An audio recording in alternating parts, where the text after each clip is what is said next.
go. That microphone is on. Welcome, everyone. I'm glad to have you all on board today. I'm your host, DrFox2000, and you're watching VolcanoX live stream. And thanks for being here. What auto-incorrect rules? Oh, that darn auto-incorrect does it all the time. And yeah, things shaking here in Alberta. Well, we didn't feel it. Darn it, not a thing. It was a 5.8. No, 5.0, sorry. 5.0, about 350 kilometers north of us. And nope, didn't feel a darn thing. And there was also 4.8 about 20 minutes before that. And didn't feel that one either. But I've got a pretty good idea what caused it. And we'll get to that in a little while. That's the big news today, I guess. And I did get some emails asking if everything here was okay, and of course it is. And we did not feel it at all, so that is one of those things. Thank you for the welcomes, and appreciate that. And people saying, hey, like Sue says, I hear you, Doc, or Doc, I hear you. And let's see, thanks Kevin for the welcome, and I hear you, Dr. Fox 2000 from Sharon Stewart. Okay, there we go. Let's see, yeah, where to start? Well, I don't know. Let's start out with me showing the mystery volcano again, and I know it's really tough today. And that is it right there. I'm not giving you any more than that. And I know it's tough. People are looking at it going, where the heck is that? And what volcano might that be? And I'm not going to give you anything to hint at it. And I'll tell you, it is a tough one. It's going to be really, really, really tough. You guys are going to have a hard time with this because I'm not going to give it away. And one fish already guessed twice, and he got it wrong. And I like that. Siggy Vent, no. John Raper, don't be guessing yet, but I'm going to say no to that one. Oh, I'm so mean. I'm so mean. But no, that's not right. That's already the third guess that was wrong today, and that is pretty awesome. And anyway, glad to have everyone here. First off, we'll say hello to our wonderful moderators who I haven't seen yet. Oh, hang on. I do see C&D Boy is there. Welcome to Arizona Snowman and Piggy, who may be resting in her sty. And, of course, C&D Boy and possibly Gary, 24/7 Live, AZ Skies, and Lucas Snow and Joseph Fields. And, yep, a wave, hello, okay, hope you're not getting any tsunamis there. And, yeah, that might be interesting with tsunamis. I don't think we're going to have a tsunami here with our 5.0 earthquake. We're kind of landlocked. But anyway, we'll say hi to everyone before we get into too much more. No namis? No, okay. Hermione, you're still here? I thought you're going to bed. Anyway, what a mystery, what many volcanoes erupting. No, actually they're not. That's the problem. They're not erupting, not giving us any lava shows anywhere. And I'm kind of disappointed and mad. Well, I can't be mad. It's Mother Nature. And I tried to fire her already. A couple of times. It just doesn't work. And then I put Father Time in charge, and he's all real slow about things. Anyway, welcome to everyone, and we'll start out by saying hello to John Raper and Grandma B and One Fish 26. and Sasha, and Sophie, and Henry Nelson, and Sue, of course, and Kevin, Kevin Haynes, and Brian, Perfectability 999, and going up, Ken Wilson also here, and let's see, Hermione and Fluffy, and Hermione is supposed to, she said goodnight, she's going to bed, but she just can't put down the phone. Did I say hi to John Raper? King Colin Deadman also here, and let's see, who else we got? Scrolling up now. Sophie, did I say hi to Sophie? Gren Zed, Kia Ora, everyone, he says, and Sharon Stewart is on board. Drum roll, Mystery Volcano. Yeah, I'm not going to give that one away, and I'll tell you, it's a tough one today. You guys are going to be sweating bricks, and I'm even going to make it harder. I'm going to make it really, really hard. I want you to spell it correctly. That's a hint. Welcome, I'm Bill Kimmel, and let's see, who else have we got? I'm strolling upward. Well, of course we gotta give the cookies away for the first person in today. Apparently, she picked the lock somehow, some way. I'm not sure exactly how she did it, but I think she may have mail ordered the Dr. Fox Ratchet Lock Picker 2000. And she may have gotten that one somewhere in a mail order or something. Anyway, Chicky Gomberg was the first person in today.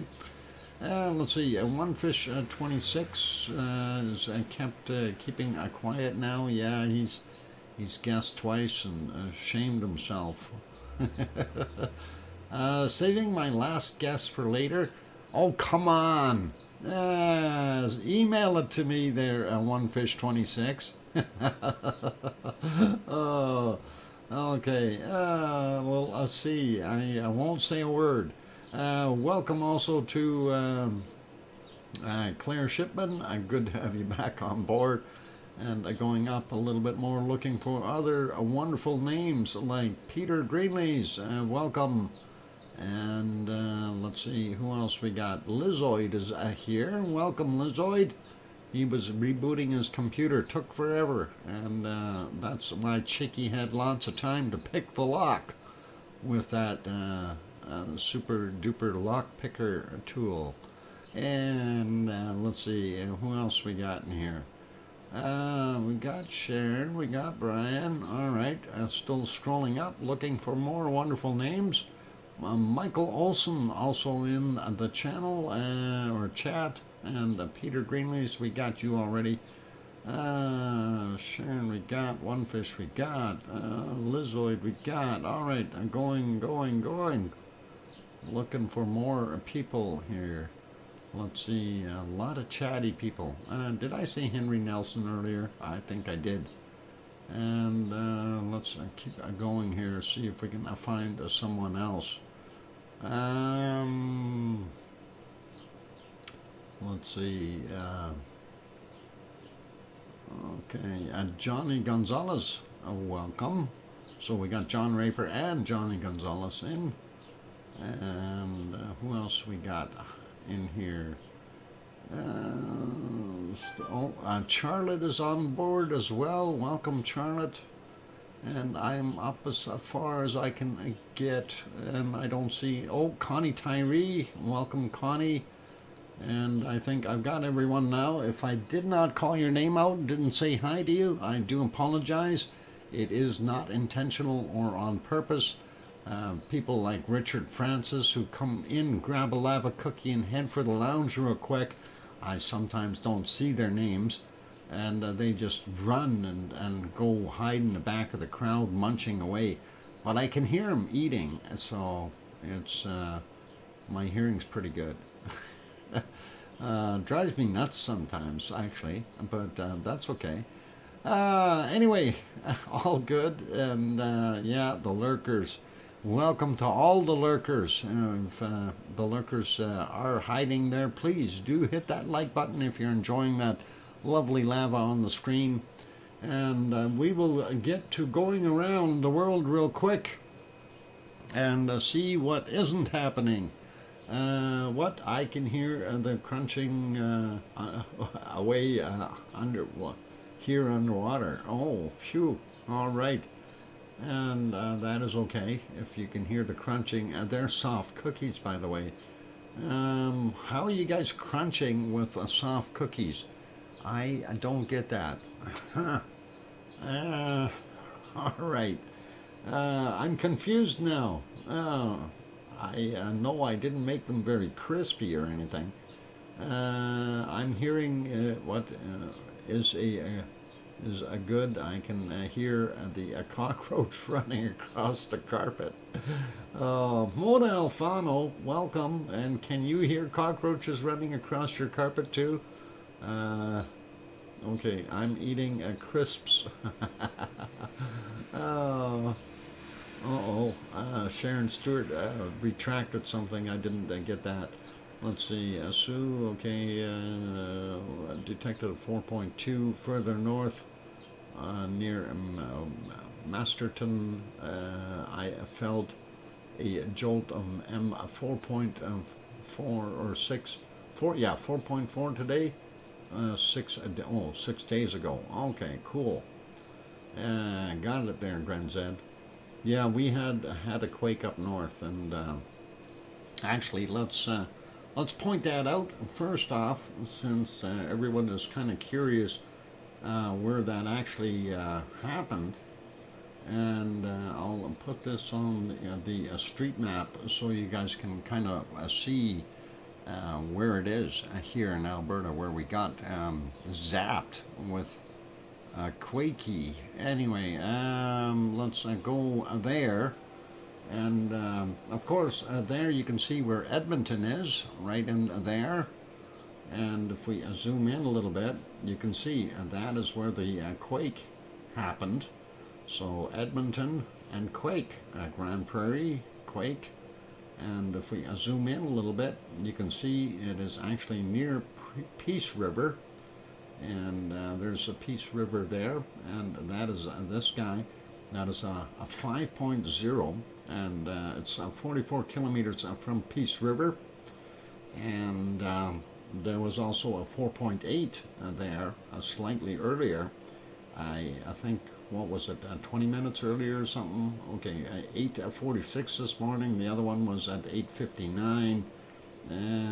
So 14 minutes earlier, I guess. Sorry. I thought it was about 20 minutes. But, yeah, when we look at the satellite view, and we'll zoom in a little bit, and this is kind of a telltale sign. This is really, it's in the middle of nowhere, with the exception of, you see these funny looking roads here? Well, that's all oil country up there. And we'll try to zoom in here. This is as far as it'll zoom in, but you see each one of those black dots? That is an oil well, each one. So they've got 1, 2, 3, 4, 5, 6, 7, 8, 9, 10, 11, 12 oil wells in a row there. 4 here.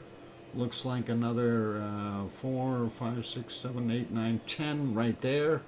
So what I'm thinking is happening is that they're sucking the oil out of the ground in this area, and we are getting quakes because of it.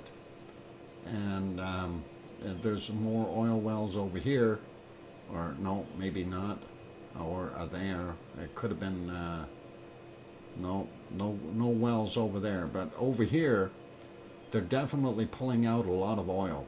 And that may have something to do with it. I'm not going to say 100% for sure that's what the problem is, but that's what it looks like. And it may be oil related, man-made quakes, very, very likely. Because once you take all that material out, what's going to happen? We're going to have things collapse underneath there. and you know, as the voids will try to naturally fill themselves in. And if the process of getting into it was using fracking, where they inject nitrogen down into the ground area and freeze everything and break up the lower strata of bedrock, and then pump in steam and have it come out. Although that's not what this looks like, because it doesn't look like fracking in this area. It looks like these are pure oil wells just pumping out stuff. Fracking, usually they have steam generators and stuff sitting there as well, and we're not seeing that. So that's likely what is happening here is fracture of the stone. Yeah, they're not doing the fracking, so fracturing the stone is not happening. But I'm thinking what they're doing is pumping the oil out, and there's nothing to replace it, and we're getting basically a void in there and a collapse, and that's kind of what I think is going on. And if we see some ground, you know, deformation where things are dropping down a little bit, that could have a bearing on the subject. I don't know how deep those wells are, so it's hard to say, but that could very likely be something that is happening. But yeah, with the fracking process, basically that's slightly different, where they freeze it, inject steam, and get it to all go down into one area, and then they basically pump it out. So that's slightly different than what we're seeing here with just standard oil wells. Anyway, that's enough of that. That is there in northern Alberta, and of course a little ways away from Edmonton, and you know, being a 5.0 in magnitude, that is a fair size. But we didn't feel anything here, nothing at all. I didn't get any reports for, you know, anywhere here, just to the northern portions either. Nothing in Whitecourt or up in some of these other places like Westlock or Barhead. Nobody mentioned anything. And so, not sure what the scoop is. There might have been something. They might have felt it in Slave Lake. They likely felt it in Grimshaw here and Peace River, those areas. I'm sure they would have felt it because that's only 44 kilometers away. So 5.0 would definitely have done a little bit there. But yeah, that's kind of the scoop. Hey, Kimmy is here. Welcome, Kimmy. Glad to have you on board. Anyway, that's kind of the what's shaking here. Northern Alberta with a couple of quakes, 4.8 and a 5.0. Very, very cool.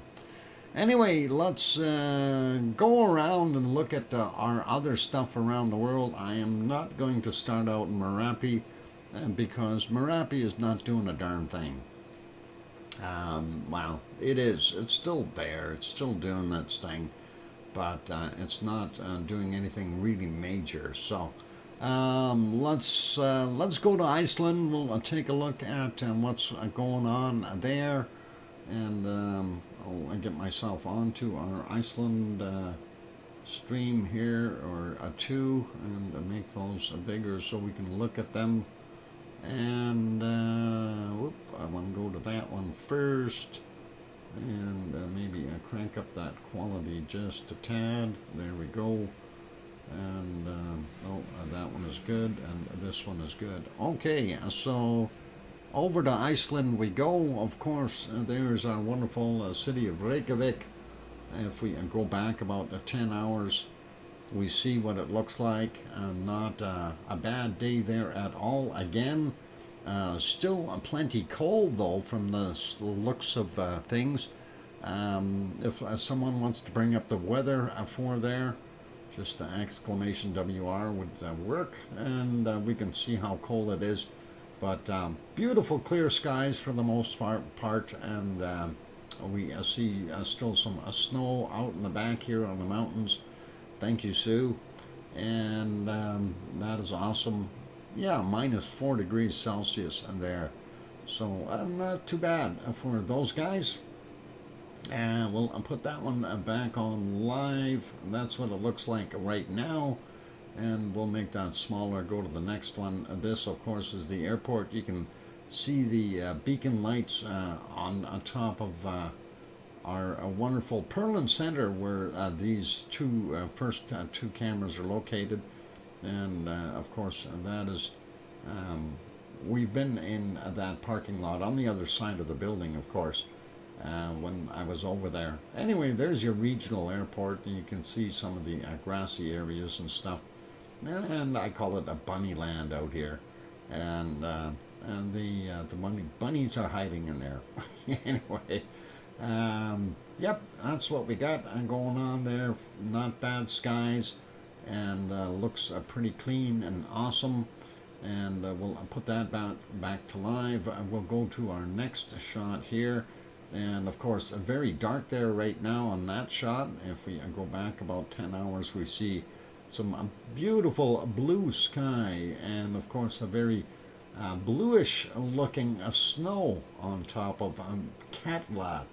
And Katla, of course, is the a volcano with the glaciation over top of it, and that is pretty awesome to see. And nice view of Katla, blue, and wow, it is absolutely gorgeous there. And it looks like that even the grass might be getting a little bit greener here, so we might be starting to see some green develop there as the daytime temperatures will slowly come up. Of course, they're a little closer to the coast than, well, actually I shouldn't say. Reykjavik's right on the water as well. They're pretty cold, so looking good though. And we like that. Even further in the day, it was still very nice. Just some high overcast up there as far as the clouds were concerned. And if we go a little bit further on, it starts to turn a little on the goldish side as the sun goes down. And of course, that looks fairly nice. And all the way, and the days are getting longer there, so it's nice to see that. Anyway, we'll leave that one be. We'll put it on live there, and we're going to make this one smaller as well. Let's pop over to the harmonic tremor charts, have a quick peek there, and see what is not really shaking. And let's give it another jolt here. Oh, why is that taking so long? There we go. All right. Oh, we got a new quake in here. That is interesting. I didn't see that before. Mind you, that just happened, so I was busy. Anyway, we are seeing a downward trend. Our magma is a downward, seismic downward, and it does look like our tectonic activity is also heading down, but we do see a spike in here, so we must have had a quake in the area somewhere. But anyway, before we get too far into that, let's take a look and see what Askia is doing. And looking at Askia, they did have a couple of quakes there, and slowly a downward dwindle in all the activity of Askia, with the exception over the last few hours. We did have a little bit of activity there. I checked this morning. I didn't really get too much of a peek at it this afternoon, so this is kind of new to me, but that's all right. Downward trend for the most part. Now, I did speak with Yvonne earlier, and she was saying the seismic energy seems to be shifting away from Askia towards Bardabunga. So from Askia over to Bardabunga, and I'm kind of wondering what might be happening there. So that could be interesting. But we'll see what happens in the future here. And like I was saying before, let's not hold our breath for waiting for Askia to pop. Otherwise, we'll have a hard time. Anyway, there's Grimsey, our northernmost point. We did see an upwelling and a drop back down, and it's kind of back to about almost the same level as what we had. Tectonically, it's going quiet, but seismically, we did have a little bit more movement in there. So that's kind of what we're seeing there. Let's go to Grindavik. Grindavik is kind of reflecting almost the same thing as what we've seen at Frankenfjell. Actually, Grindavik might even look like it's going down a little bit further. Notice we don't see that big spike there at Grindavik, and I don't know if that chart quit for Grindavik. Let's just refresh, and we don't see that spike, so I'm wondering what may have happened there. Either our chart quit, or it just didn't register, or it was a smaller quake closer to Frankenfjell than we expect. Let's take a look and see what else we have. Maybe it'll show up on the Krusevik one. Real quick peek at that as soon as we scroll to it. Krusevik, and yeah, there's a Krusevik. And again, that same downward trend that we've seen in the other two, and the looks like a tectonic action going up a little bit there, but we don't see that big spike there either. So it may have been a new little shaker locally at Frankenfjell, which in my opinion is good. So let's see what we've got going on.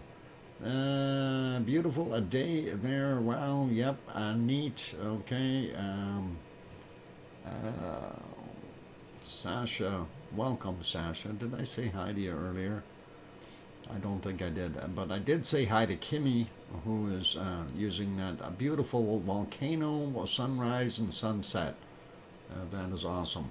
Anyway, let's go over to the earthquakes and see what we got happening. Looks like about 35 quakes in the last 24 hours. Not as much activity as one would think. And we'll start with the stuff up top here and go through this one first. And here's the latest, well, furthest north. 1901, we had a 1.3, 9.2 kilometers down. And there's a Grimsey, for those who are curious. That's our northernmost sensor that I know of. And then we've got this one here, 5:40 a.m., a 1.22, 10 kilometers down for him. This looks like the latest quake with the little red dot. 21:23 was the time on that. Magnitude 1, 4.8 kilometers down. Then we got a 1.2 over here, 4 kilometers down. 1706, and then a 0.31, and 10 kilometers down from 1431. And let's see, let's take a look and see what else we got in here. 1451, we had a 0.94, and it's 2.9 kilometers down.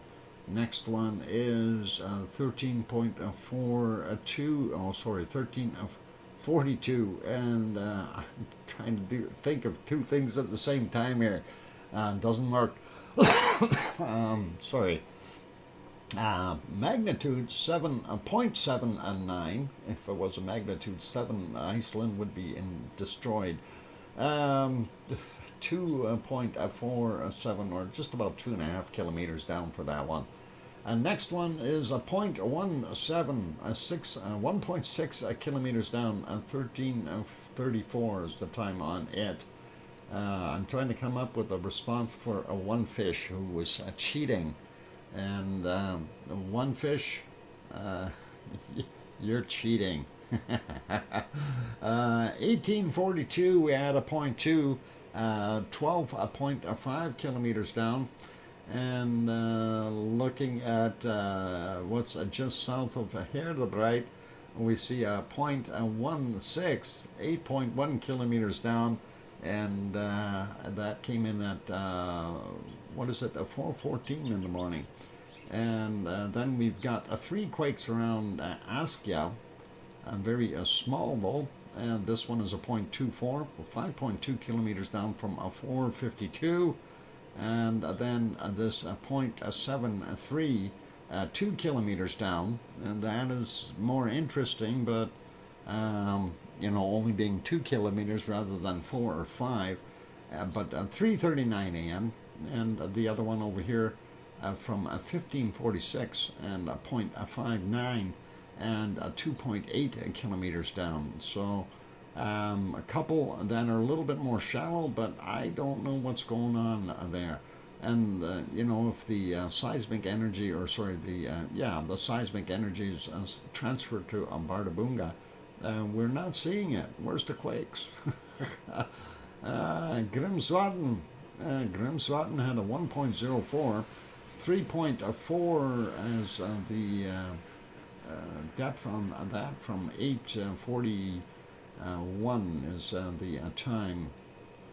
And next one we've got over here at Katla, and that is a 2.12, 8.3 kilometers down, 38 minutes after 9 a.m.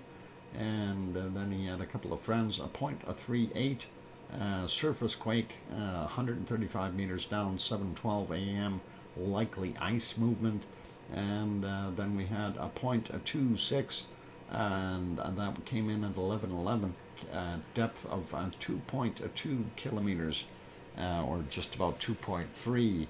Over here towards Hekla, we do see this 0.96, 5.7 kilometers down, and that is 4:54 a.m. for him. And now our stuff over here at the Oregon's Peninsula, not overly large amounts. We do see a 0.3, 4.1, 1.4 kilometers down, and that is 1821. Next one is a 0.13,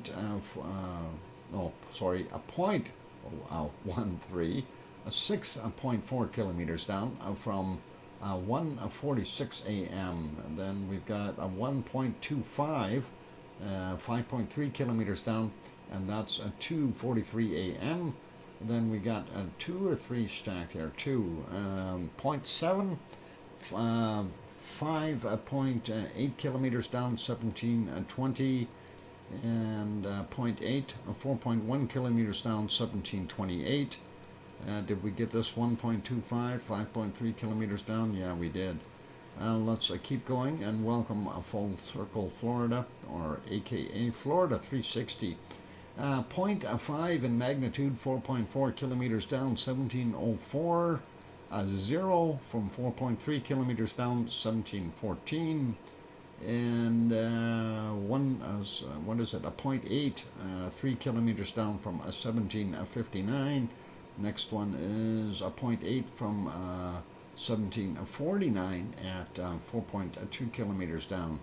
And did we miss these? Yep, we did. A 1.1, 1.11, and that is 4.6 kilometers down, 4:48 a.m. And a 0.89, 5.9 kilometers down from 1:42. And a 1.0 in magnitude, 2.1 kilometers down, 1800 was the time on it. Right next to Krusevik. This I thought I might have shaken things up here, but that is a 1.35 in magnitude, and that wouldn't coincide with the spike we've seen. Anyway, that is 4.3 kilometers down, 10:31 is the time on that. So what caused that spike on our chart? Because it wouldn't have been that or this one. These are all old. 0.44, 4 kilometers down, and 23:34 yesterday. And then we got a 0.1, 5.6 clicks down, and that is from 16:59, and a 0.51, 5.4 kilometers down from 23:42. And I think that's it. It's a break time though. So we've got all the earthquakes in. and not seeing anything really disturbing or anything like that. We'll leave it as that. Going to put you back over here, turn on the canned lava, and we'll undo that for now. For those who haven't got that mystery volcano, I'm just going to show that again. And one fish 26, you're disqualified. Anyway, there you go. That's our mystery volcano. And yeah, crud. You get crumbs. You get crumbs. That's all. No cookies, just crumbs. There we go. Not crud. We'll leave that there. Anyway, we'll leave it back on that. And I'm putting the music on. For those who have not yet hit that like button, give it a quick bop. Also, for those sitting in the Lurkers Lounge who have not subscribed yet, consider subscribing if you're enjoying the show. I'm your host, DrFox2000. I'll be back in 5 or 6 minutes. Don't go away. Thanks.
go. Microphone is back on. Welcome back, everyone. I'm your host, DrFox2000, and you're watching VolcanoX, a live stream. Did I say hi to Thor? Thor, welcome. And thank you for the welcome backs from Sue and Mars 2028 and John and Kevin and Jane and Thor and Mona Alfano and where's that? I'm waiting for it. There it is. I hear you, Dr. Fox 2000 in harmony. Oh, I had to add that. All right, I'm gonna freak you out one day there, Sharon, and we'll get something going with it. Okay, one fish 26. Keep it in English. Welcome and zurück. Welcome back. Thanks. Great imitation, Dr. Fox. Well, hey, we'll do something. We'll have to, since she isn't sending me the stuff, we'll have to do that. Hermione, you're supposed to be sleeping. Eek, I woke up. You weren't really tired. Did you not? You still had your phone in your hand. You never went to sleep. Fluffy kept purring and kept you awake. I know. All right. All right. And who was it that said they wanted lava cake? What do you think this is? Like a restaurant or something? Oh my God, you guys. I gotta quit doing that. And that is, that's going to be hard on me. Lava cake. You think I'm going to turn around and put lava cake up on the screen for everyone to drool over? Huh? Is that what you think? She's coming back for bacon seeds. And not yet. You can have lava cake, though. Lava cake. Lava cake. Drool. Everybody get hungry. Okay, fine. Let's get rid of the lava cake. You don't want that. That doesn't look good. That is a lava cake. A golden fork. Yeah, it's expensive lava cake. No, the phone was beside me. Ah, okay. I'll believe that. You just wanted lava cake. That's all, Hermione. Okay, let's keep going with our volcanic activity. And we'll see what else we've got cooking other than lava cake. Yeah, the raspberries did look nice. That would actually be a nice little treat. And while, of course, while I'm doing the stream here and on break, all of a sudden I hear my computer revving up a little bit, and then I look down and that stupid light come on, and it said Windows Update. And of course, I had to pause that so it would not do that for 7 days. But I'm going to do that after the break. What nice cake you got there. Yeah, I'd love to have one of those right now for myself. A nice chocolate one would be good. Anyway, we're going to pause this. A volcano will turn it off. Let's go over to our other places and see if we got anything happening. I actually did not take a look and see if we had anything major going on. Oh, why is that funny? There we go. Okay, we are in the Azores. We're going to have a quick look, see if they got any quakes. We are on the island of São Jorge or São Jorge, and there's one of the villages in the harbor. You can actually see some of the lights over on Pico Island, and that is all cool. And next shot, of course, here is the very, very nice bay, or little bay that we've got here. And see all that white water? Yeah, the ocean is very rough today there. So you don't want to be out there on a little boat. Anyway, we'll see if they had any quakes. And it looks like they did have a couple of quakes there today. Let me make that screen a little bigger. There we go. And looks like 2 of them for today. 1.5 at 13:05 is the first one. And the second one is a 2.1 at 14:16. And we'll go to the other map, see what that says. I'm going to refresh that one so we can actually see what it does. and make that a little bit bigger. And looks like we had one over in Terceira as well. So let's take a look here. It's actually showing 3, so one of them is probably 37 minutes ago. Anyway, 11 hours ago we had a 1.5, and that came in at 13:05 UTC. Surface quake. Next one over is 9 hours ago at 2.2, 8 kilometers down, and that came in at 14:16. And let's see what the other one was there. 37 minutes ago, a 2.0, also 8 kilometers down. 23:06 is when that one came in. So that's a very fresh quake. And on Terceira, 18 hours ago, we had a 1.9, 6 kilometers down from a 5:16 a.m. And I think that's about it for quakes in that area. And I'm zooming out so you can better see where we are at. And there, of course, is Iceland up there. There's your mid-Atlantic ridge. Well, actually up to here, it's the Reykjanes Ridge. And then from there on, it's considered the mid-Atlantic ridge. And the other red line going off to the east, that's the East Azores Fault. And of course, Portugal and Spain and Morocco and the Canary Islands down here. And France and England and Ireland and Irish Monk over there somewhere. And then over here on this side, we got Sue waving at us from Nova Scotia. And then this is Newfoundland. We go further down, we see all those other wonderful people in Florida and everywhere else along here. Grandma B somewhere around here waving back at us as well. So all good. So that's what we got for a position on it, and that looks pretty interesting. And we don't see anything else major happening there. We'll leave them. We'll go over to our next one, and that wasn't supposed to be on that report yet. That's one I missed. I was very mad when I seen this because I checked Popocatépetl, and I do it very, very carefully every morning. And on the 15th at what was it? Hard to see that clock on there. At 10 minutes after midnight on the 15th, that was in there. And I would have loved to have recorded it, but I missed it, apparently. And that was when, the clouds were coming through hard and fast. And of course, they used the other camera, so I only checked the one camera. And of course, that camera probably had lots of cloud in the way, and I didn't see this. But that is a beautiful shot from Popocatépetl, and that is very, very nice.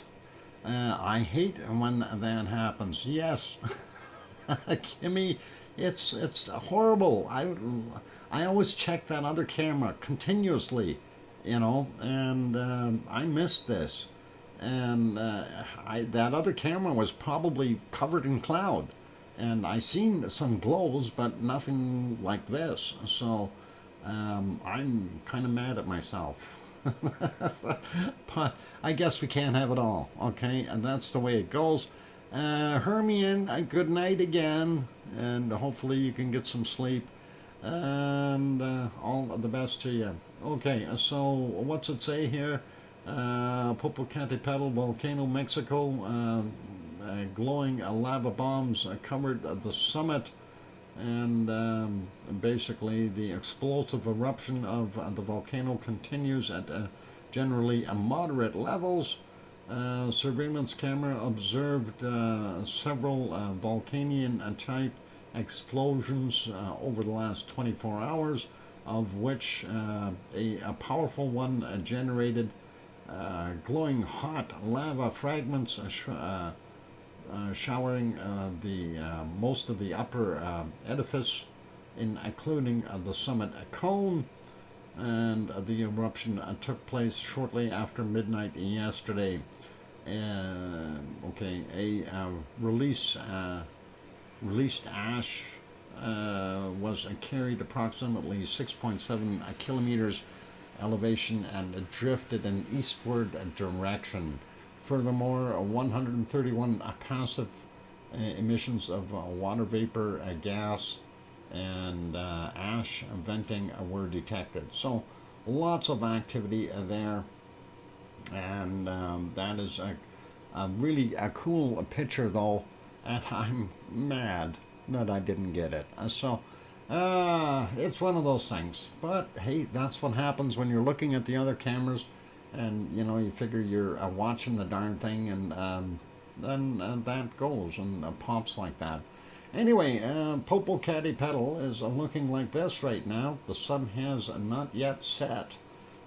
It does look like it is steaming mad at everybody. The snow still lingers upon the cone, and it's cold up there. That's why we're seeing more of the steam arising, because it is that much colder.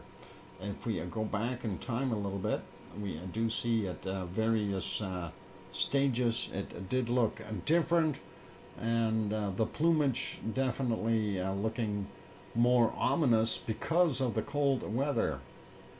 And there you can see the regular cold kind of making it look more dangerous. Here's another shot where you can see plumes just starting to come out, and that is at just 1 p.m. Today. And if we go back a little bit more, we do see various times where things were happening, and hard to tell what's actually local cloud or what's actually coming from the volcano. As we go back, though, you see the increase in snow on the crater. This actually here, this one might look a little bit more like an eruption, and we'll get to it. We'll let that one run for a second. That's 9:12 a.m. That's what we were seeing, and you can definitely see how much snow was on there, right? And if we take a look at that from the other camera, and that would have been somewhere around here. No, that's a 10, another hour back. 9:15, that would have been the remnants of it. 9:07, let's move ahead a little bit. There you can see it from the other view, and this of course is the view that they got the other shot from, and I was so disappointed in myself. Anyway, I hate plumes. Plumes, if you have too many plumes, then you have to, no, never mind. Plume sauce. Oh, hang on, that's plum sauce. Love the plumes. Yeah, looked all right though. From a distance, all good. Anyway, that was it billowing out of there, and that looked pretty awesome. And yeah, if you have too much plume sauce, you'll have other problems. Anyway, let's back this up a little bit further. Golden times, I don't know if we really got golden times. There was some clouds in the way, but early in the morning, 6:55 a.m. Days are getting longer there too, so that's nice to see. Daytime hours, but you see how much more snow there is on that darn thing.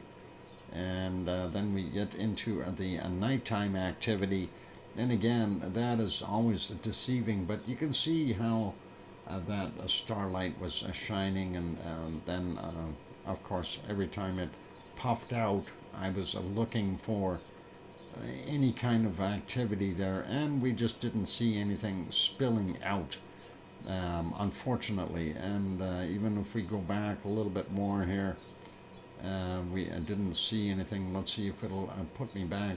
Oh, that's already at 3:44 a.m. So it's giving me 13, 14 hours worth here. And unfortunately, didn't see any lava spillage, and I checked both cameras. So this one here might be, yeah, that's, I thought for sure there'd be some lava flying out of there, but nothing. So that's kind of what we got there. Unfortunately, nothing really too spectacular. Putting that back on live, you do see the plume continuing to come out of there. Plumes are okay, just don't like plumes or plums. Plumes. Careful of full circle Florida, either or, plumes or plumes. You might not be okay. Anyway, let's leave that guy be, and I will make him small again. Let's go over to the other one, and that is of course a Fuego, and Fuego is hiding in the clouds, and it is doing what I don't like, and yeah, seeing what is done there, barely see it. And it wasn't until a little bit earlier in the morning we did see plumes coming out of it as well. So yeah, too many plumes are not good for you. Anyway, yeah, you see the dirty material in comparison to the nice white fluffy clouds there. Even earlier, we had some more little guys, but nothing spectacular, 9:40 a.m. And let's see if we go back a little bit more. It was clear this morning, about 10 hours ago. You could actually see the cone, and unfortunately not a heck of a lot of activity. Let's see if we go back a little bit more here. Little puffs coming here and there, so nothing too spectacular, unfortunately, and it has been continuing to off gas though, so hopefully it's going to continue to do what it does best.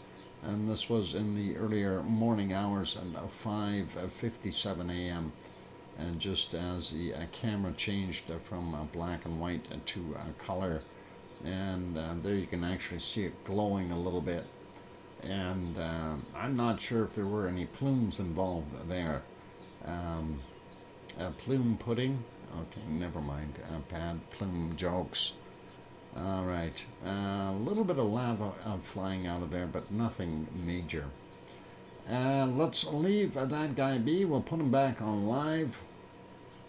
Make it small again so I don't burn too much horsepower.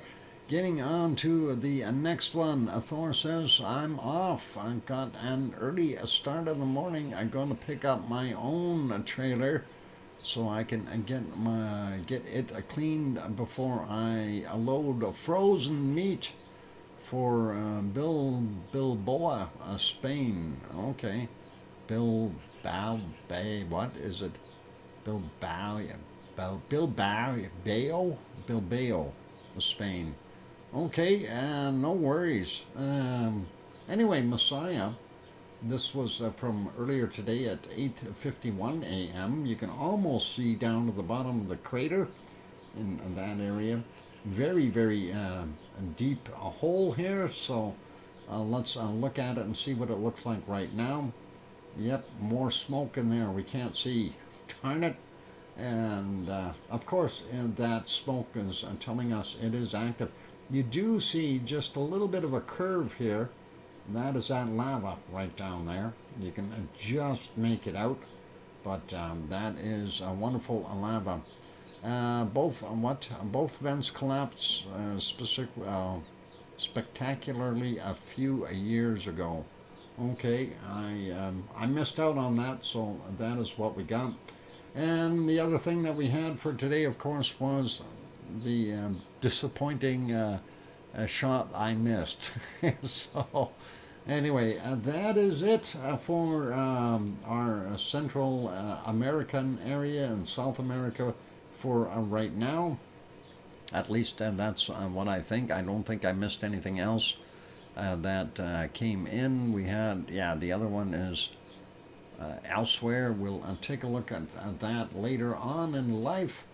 So let's put that back here for right now so I can find that later. And we will head over to Indonesia and we'll have a quick look and see what is not happening there.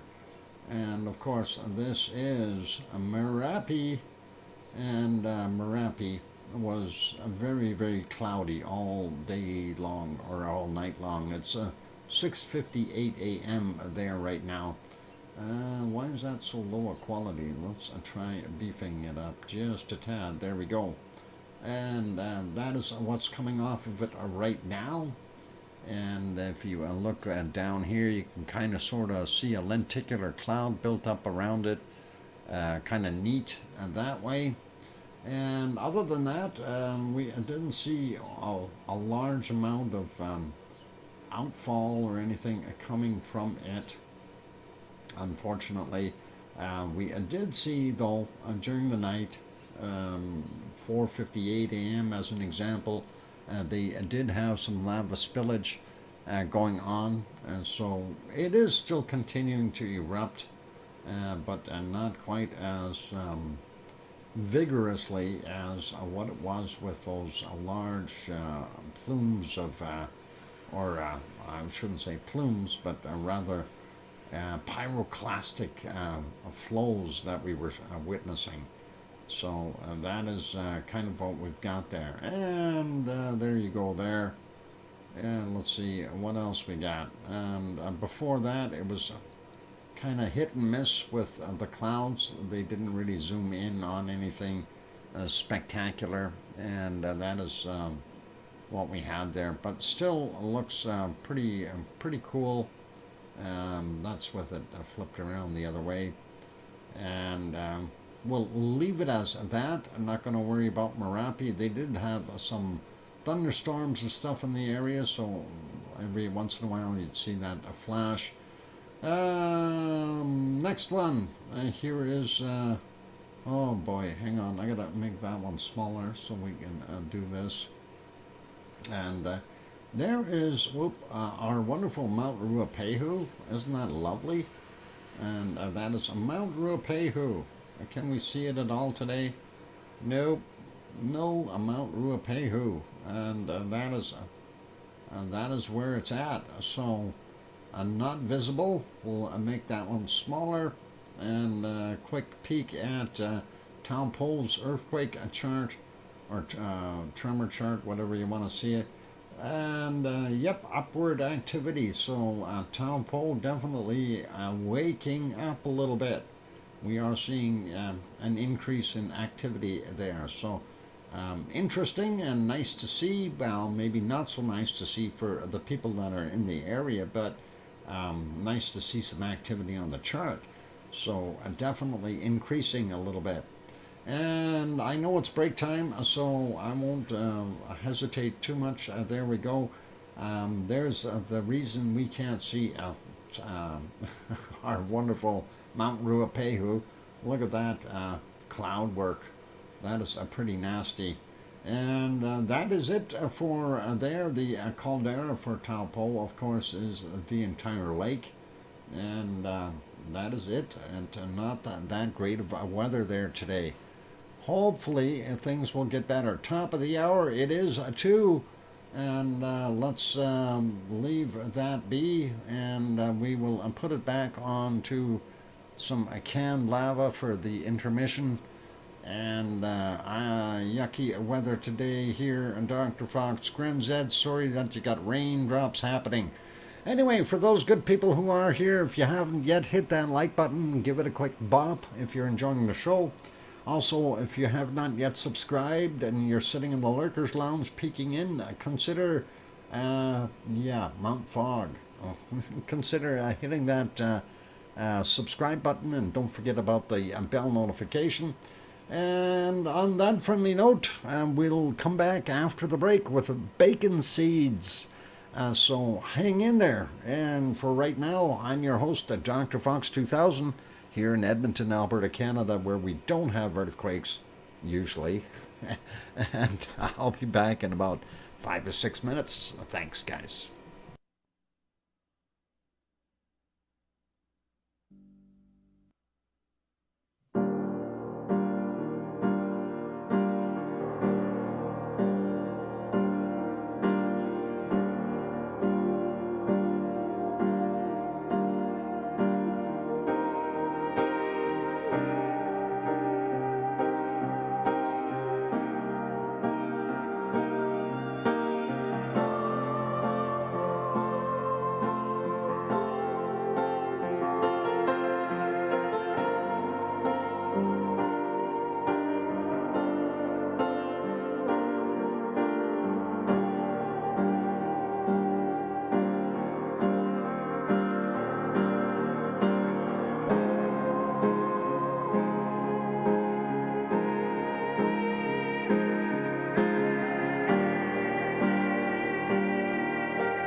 go. Microphone is back on. Welcome or welcome back, everyone, and glad to have you all on board. And yes, Tom Chicky was first. She picked the lock. She used the Dr. Fox Speed Pick 2000 to open up the door somehow. I don't know when she got that. She mail ordered it or something. Anyway, thank you for the welcome backs from John and Mars and Kevin and Sue and Mona and Jane and Sasha and Full Circle Florida and welcome back, Dr. Fox. I'm gonna shoot you a question. Okay, shoot the question before we get too far here. Hey, why'd that picture do that? Oh, that's weird. All right. And thank you, Ken Askus Country and Onefish26 and Mona Alfano saying oink oink. Okay, yeah, is it a tough question? A Full Circle Florida? I'm no good with tough questions sometimes. It's a bacon seed time though. That's one of the questions. If that was your question, you got the answer. Anyway, let's stop that. A volcano in mid-tracks. There we go. And we'll go over to our bacon seeds. Pepper was driving me home tonight, so she couldn't work the phone and drive in the rain at the same time, Doc. Ah, that's what the problem was. Okay, well, we got you. And all good. Anyway, yeah, this was the last photo from yesterday with that yummy food that this a wonderful pig was having, and I liked it. Let's see what Piggy has sent us today. Piggy sends more wonderful things every day. I gotta get her new bales. I gotta remember to do that. I'm gonna make a note. Bales for Piggy. Hang on. Before we get that, bales for Piggy. There. I made a note. Otherwise, she's going to get mad at me. Anyway, and there we go.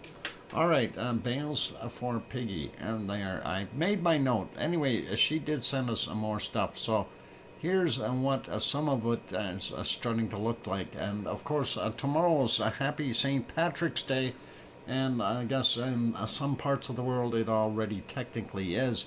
So we're starting the celebration earlier, and there's your Guinness shot to start you out with a very happy looking pig. And I'm not sure if it's there already, but Guinness Day, yep. And here's our next lucky leprechaun, and that is an awesome shot. And they dressed him well, and he has a pot of gold, and I want that pot of gold. Okay, somebody get a rope and hog tie him. Get it? Hog tie him? Oh, never mind. Bad humor. Okay, anyway, I'm gonna get that pot of gold while you guys hog tie him. Groucho Marx of the pig. Yeah, with those eyes and everything, that could be Groucho. Next one is this one, and that is Lucky Charm Piggy. This one is looking right up at the camera going, huh? You take and dress me up funny and take a picture of me? How dare you? Hippo Piggy, yep. I gotta love these little guys, and of course they are all celebrating wonderful Irish stuff. So, what is that? Pua the mini pig is what that one is. I'm sure Irish Funk started celebrating tonight. Oh, I'm sure he probably did. And there is Lucky the little pig, and enjoying Lucky's day as well on a nice comfy bed up there, I think, by the looks of things. So that is awesome. And let's see, what? Don't take my pick. Yeah. Grunzet saying, oh, and it's a Friday too. Yeah, for you, you're already there. You are on the Green Day, if you want to call it that. And I knew it. There was people in here already celebrating, and there we go. And here's another one that is dressed up and ready to go. And this one has looks more like a Cheerios rather than Lucky Charms. But I'm sure that you'll enjoy them. Laura M is in the channel as well. Welcome, Laura. 18 minutes for you, John. Okay, cool. Potto Rocks, yeah. And I guess, do they eat Cheerios in Ireland? That might be something that happens there.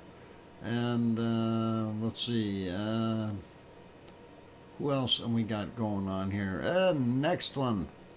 And this one is a little rough, and this guy was moving while they were trying to take the picture, but happy St. Patrick's Day. And he's singing an Irish tune, and that's all good. And we have one more bacon seed to go, and I don't know what it is. It might be a surprise, and let's see what it is.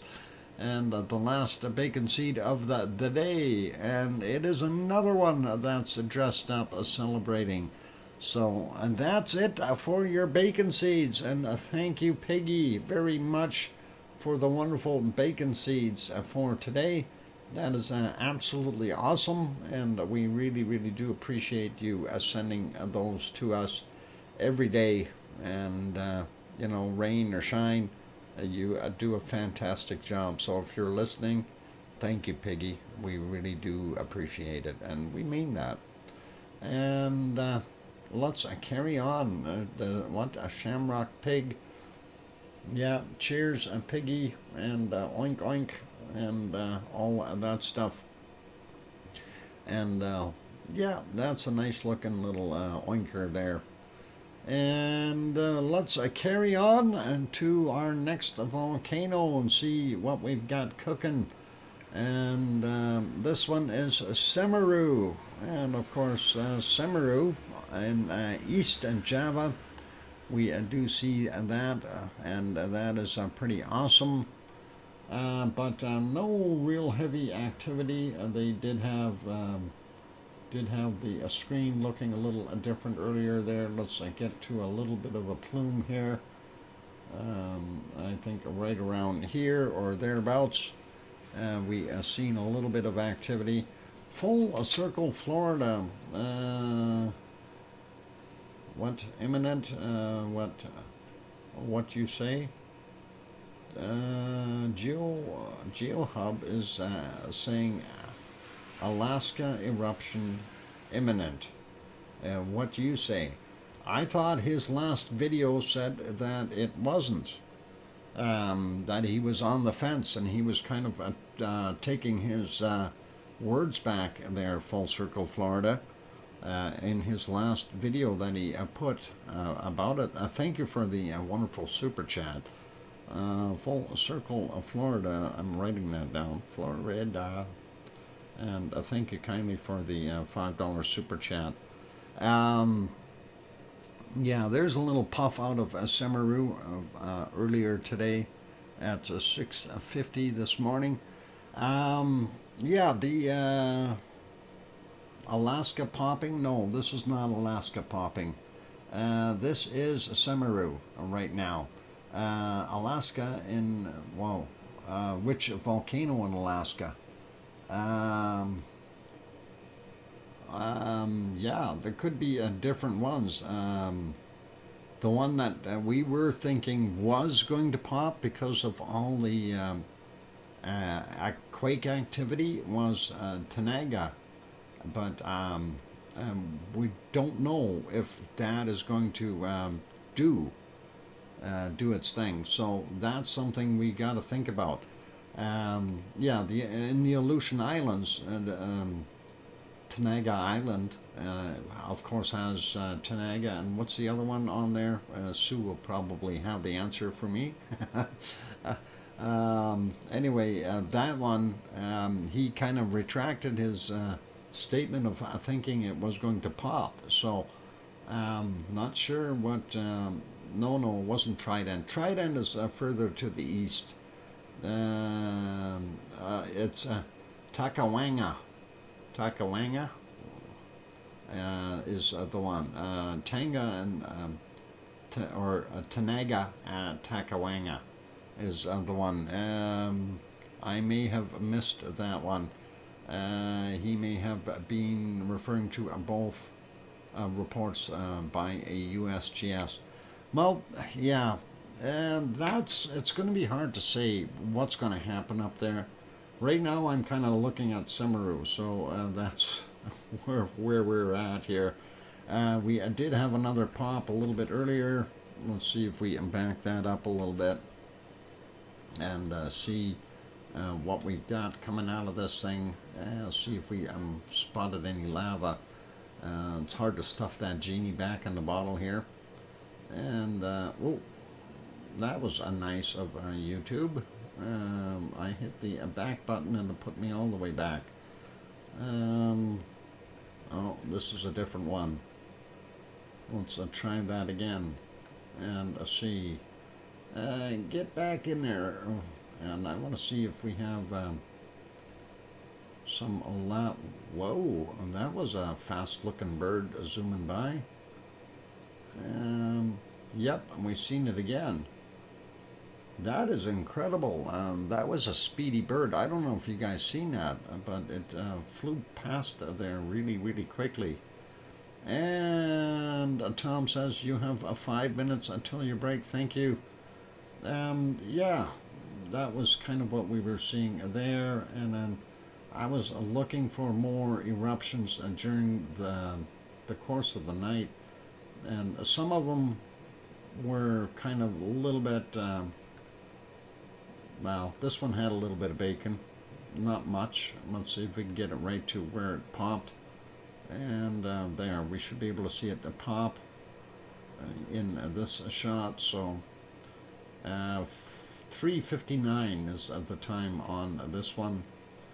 And you can see that bacon dribbling down there, but really not that active right now. And you know, it didn't have any massive explosions up there or anything like that. It's always tough to get them. It seems like Semeru is not quite as active as of late. It's just been puffing a little bit. Really not. Oh, hang on. This might be a bigger one here. We'll see if we can get to that.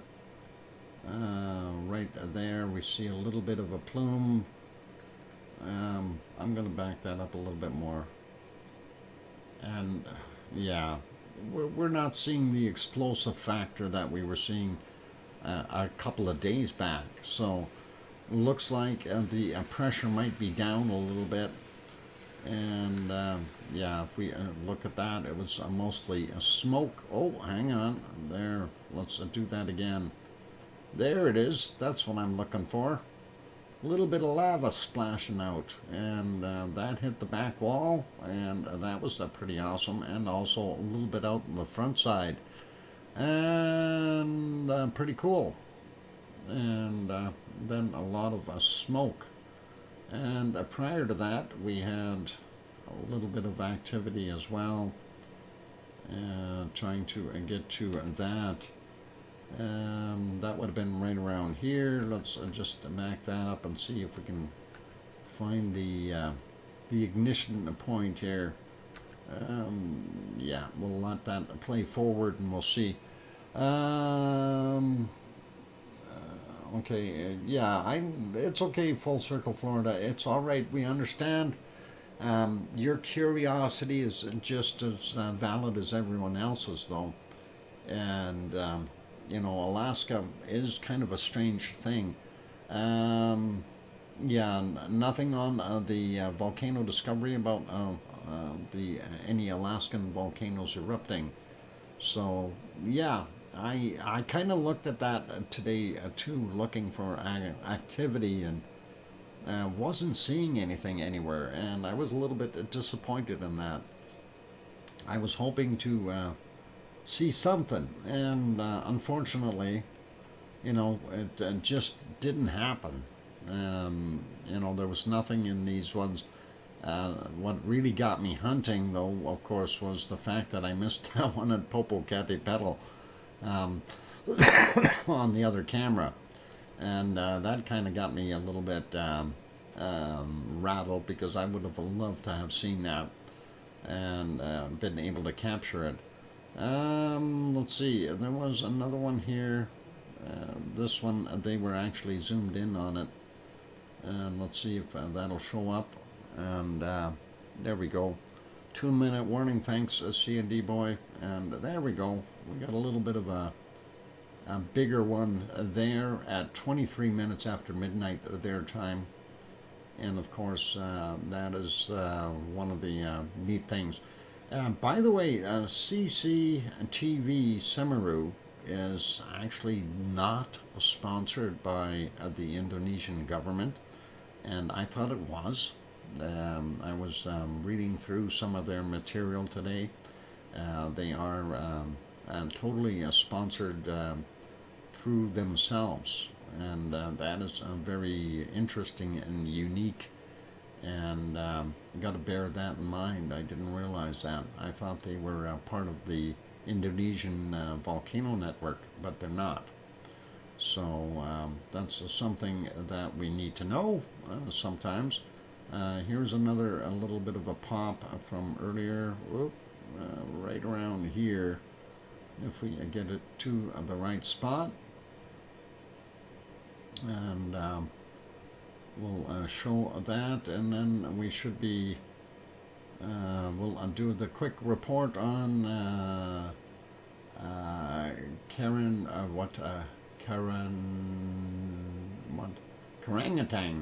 Karangatang, that's the one I'm looking for.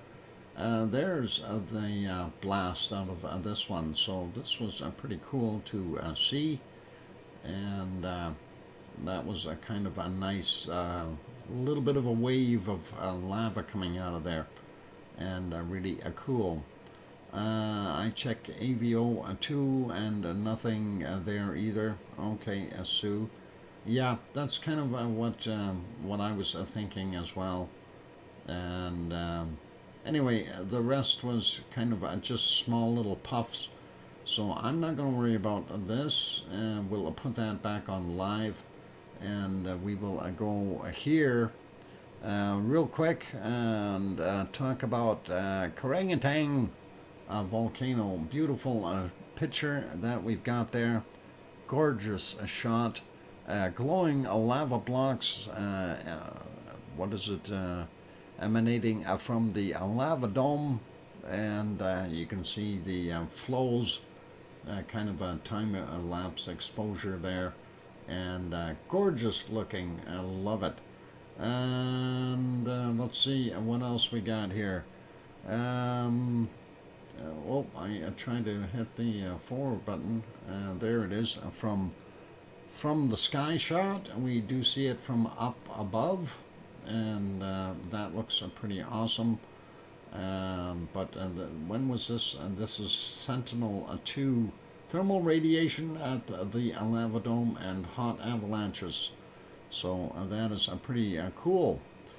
Hey, look at that! Dinkel, Storm Chaser, Dutch Weather, and gifted a membership, and let me write that down. Dinkel Storm Chaser, and I'm going to put a bar beside it, and gifted one. And C&D Boy was the lucky recipient of that. Congratulations, and thank you, Barbara. And thank you, Barbara, also for the $2 or €2 super chat. That is very kind of you, and appreciate that support. And that is awesome and cool. Thank you very kindly, Barbara. And congratulations, Bob. Glad that you got the got nailed with that. So that is awesome. You're green again. Well, you're still blue on my screen, but green-blue. Anyway, let's carry on with this. And, well, it is break time, so I just wanted to go over that one. And that is kind of what we had there. So basically, the talk about in the report, we are regularly given first-hand information from our local expedition leader and volcanologist Andy about the volcanoes' behavior. Glowing lava blocks continue to detach from the actively growing lava dome located at Crater 1 and rolling over the western and eastern slopes. Okay, most of which reach the base of the dome area. Feel free to enjoy the noteworthy video of the ongoing stuff, and you can actually go to there. I will actually drop that link if you want to see that, and you're more than welcome to take a look at that. And there it is. Dr. Fox, you forgot the mystery volcano. Oh, yeah, let's deal with the mystery volcano really quickly, though. We're going to do, actually, let's do the mystery volcano after the break, okay? We'll do that mystery volcano after the break, and we'll go from there, because I just got another email here I do have to read, so don't go away, you guys. Keep smiling, be good, and let's put you on to some more canned lava. And don't go away. We've got lots more to come. We've got to take a look at the mystery volcano, and then we'll take a look at Japan and go from there. So all good. Time for me to go bury my head in the pillow. Full Circle, Florida. Good night to you, and all the best. And Laura M says, thank you very much, Dr. Fox. Aloha, ahui, ahoy. Good night, everyone. I gotta head out. Okay, good night, Laura. And if you're new, put the thumbs up. You bet. All right. I was crying, but I was chopping onions. Oh, okay. I'll be back in 5 minutes or so. Mystery volcano after the break. Don't go away. Thanks.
that microphone is back on, and of course, I'm distracting people. I'm distracting people. The golden fork. The golden fork.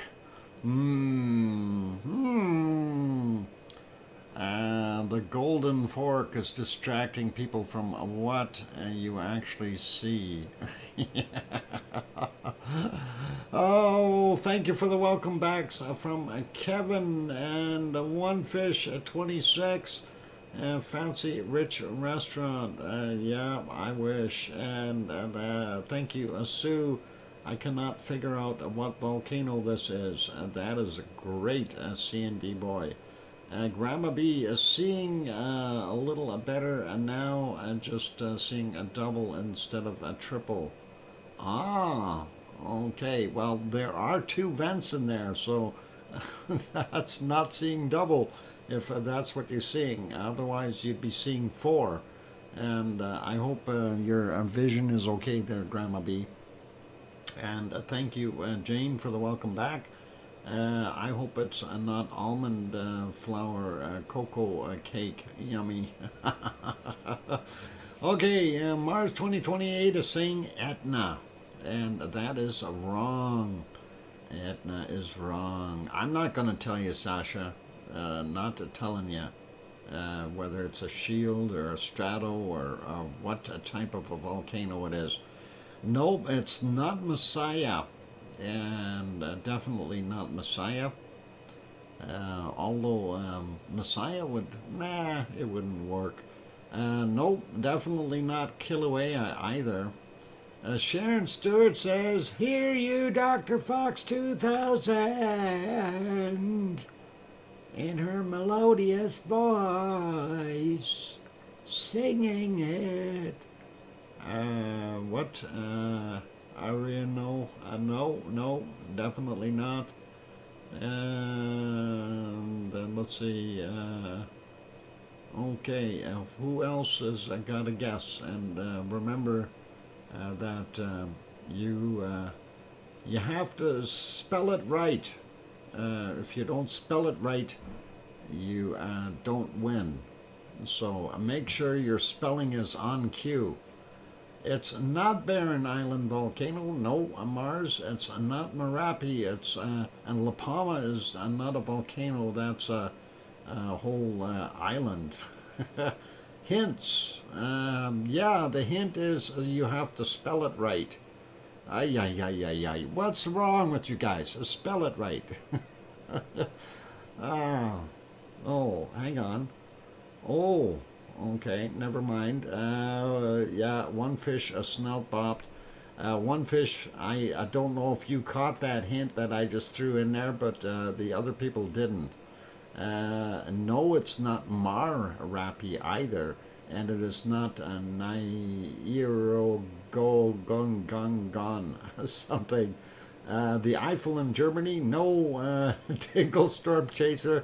That last erupted 10,600 years ago, and I don't think they had digital cameras back then.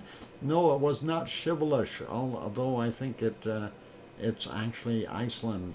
Grenzed is thinking. But come on, you said Shivelish. I'm wrong. And anyway, I threw that hint in there. One Fish, did you get that hint that I threw in there? That nobody else caught, and it's either that or they're looking up at the dictionary right now trying to figure out how to spell it. It's not Cumbre Vieja, and that is spelt slightly wrong, but that's okay. No, not Cumbre Vieja, that is also spelt wrong, Linda, but no, it's not Bardabunga either, no. I know this is tough. I'm not asking you guys to say it. I'm just asking you guys to spell it right. But nobody's got it yet. So you haven't even spelled it wrong. Never mind. So okay, we'll give it another 30 seconds. If nobody gets it, I'm going to have to. I'm going to have to get. Linda Shoup snuck in from the Lurkers Lounge.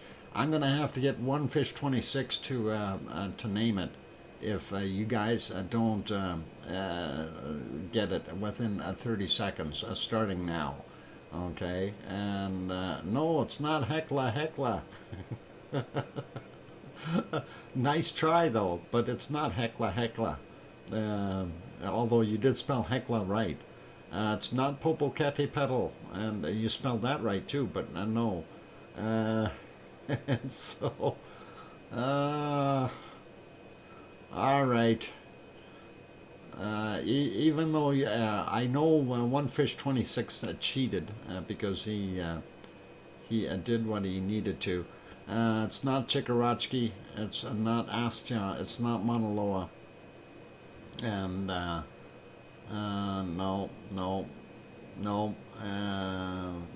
Gelding, no, it's not Gelding Guitar. No. Okay, here we go, and I'm going to give you the answer since nobody has got it. And it's not, what is it, Mutovsky? No, it's not. It's, and I didn't ask you to say it, I just asked you to spell it correctly. Oh, now you got me all messed up. Eyjafjallajökull. Eyjafjallajökull. There we go. And Linda spelled it wrong. Eyjafjallajökull is what it is. And don't put all those other spellings in there. That's wrong too, One Fish. It's Eyjafjallajökull, and that is it. Eyjafjallajökull, and that is the beautiful volcano we see there. That is from their 2010 eruption, and that is what we've got. And it was the last one I was going to guess. There you go, Kimmy.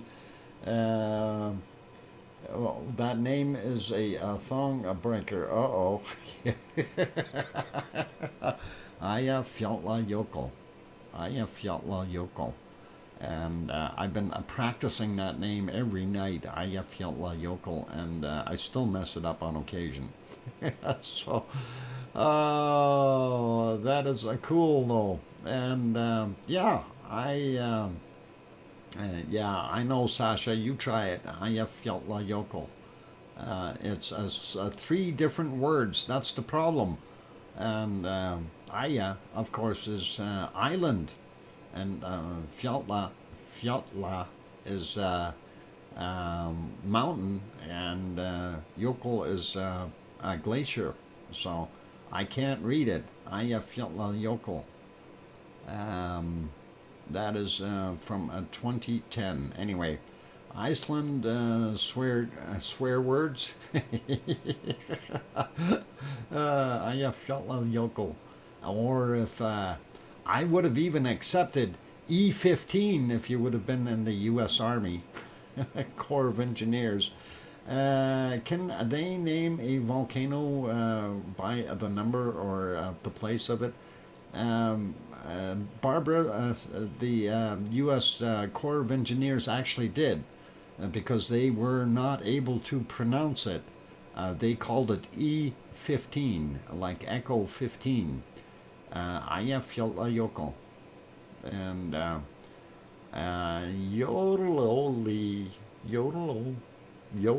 yodel. Okay. Took me 45 minutes to find it. Eyjafjallajökull is a beautiful volcano, and of course it did erupt in 2010, so that is what this photo was from, and it was pretty awesome. Okay, so let's stop that. There's our canned lava. We're actually going to put the brakes on that as well. And let's carry on with what? I can't see it when I'm drunk. Yeah. You probably can. You just have to really drink a lot. Thank you for a good night, everyone. Jane, you're very welcome, and enjoy the rest of your wonderful day. And let's take a look real quick. Stromboli. Stromboli not doing too much. Stromboli is very quiet, and Stromboli tastes better than Eyjafjallajökull, but the lava cake is much tastier. Well, actually, the Stromboli would be pretty tasting as well. Linda throws in a $10 super chat. Linda Schoof, and saying, what? For stumping us so thoroughly. And you're very welcome, Linda. That is awesome. Thank you kindly for that $10 super chat.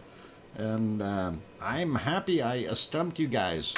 And it even took one fish a long time to cheat. I'm happy that I'm able to do these things. It took me a little while to find that too. And that picture in no way, shape, or form was altered at all. That is the original photograph, and that was presented that way. So there was no fox trickery on my part. And that's all good. Eyjafjallajökull. And wonderful. Anyway, thanks again to Linda for the $10 super chat. Really do appreciate it. Wow, haha. I mean, not really cheating, just deduction. Yeah, back to lurking. Okay, Linda, no worries. Anyway, this was what we were seeing there at Stromboli, nothing happening, and we will go over to Japan and see if we have any activity there. So let's take a peek, and we do have the ice cream boat is incoming, so get ready to get your ice cream. But let's take a look first and see what... oh, hang on. Oh, we've seen a Stromboli in eruption. Before I change the channels here. Yep, that was a little burst out of Stromboli. Way to go. I'm going to my warm bed. See you tomorrow. Good night, Barbara, and thanks again for the gifting and $2 super or €2 super chat. Appreciate that. And hope you enjoyed the show. And let's continue on here. So popping over and having a look, and there is our wonderful Sakurajima in Japan, and it looks like it is actually kind of erupting a little bit, just a little bit, tiny eruption coming out of it. Lots of steam though, and lots of extra stuff. Even our little vent on the side is working. But for the important thing, the ice cream boat is inbound, so you'll be able to get ice cream by the time you get down there. They'll be docked, and you'll be able to get some ice cream. The second ice cream boat is also on its way. It's right over there in the water. So double whammy, double scoops pretty quick. But let's get back over and take a look at this. Almost looks like it's trying to build a lenticular cloud. Let's have a look at the close-up view of the crater, and there you can see it is off-gassing pretty heavily, doing its thing. And what? Serotonin? What's this saying? What did you say? Oh, it's a Dutch. Okay. Slaap ze Barbara. I don't know what that really means. Sleep well or something. It's Dutch, or good night. Okay. I'm not sure how that's pronounced, but okay. Good night, Barbara. I thought that was something funny, but okay, got it. Don't mind you doing that in here, so it's all good. Anyway, yep, we definitely see it is continuing to off-gas from all three vents, not so much from our little guy over here on the right-hand side, but it is doing its thing, so that is cool to see. And even from a distance, you do see, you know, during the cloudier weather there, it is continuing to perform. I did check through on this one as well. I did recently miss another eruption as well on this one a couple of days ago. It had a little bit of a burst, and I missed that one too, and unfortunately I felt bad about that as well. Let's see if we can find, there was a little bit of a burp here, and this was at 6:01 a.m. You can see that material coming out.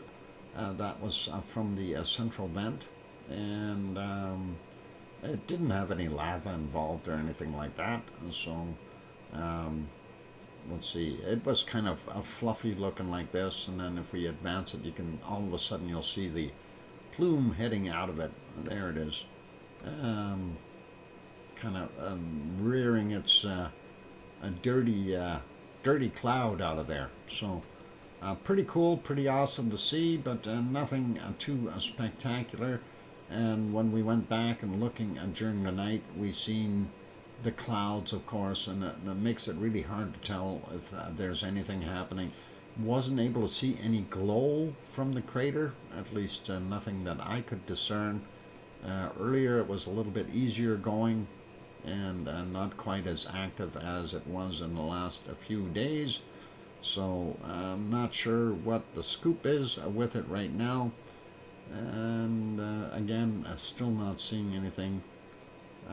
Just going back here looking and just double checking, and I don't really see anything major coming from it, unfortunately. So, and this shot at just about midnight there, it almost looks like there is a little bit of a glow in there, and I'm not sure if that was because there was light coming from down here.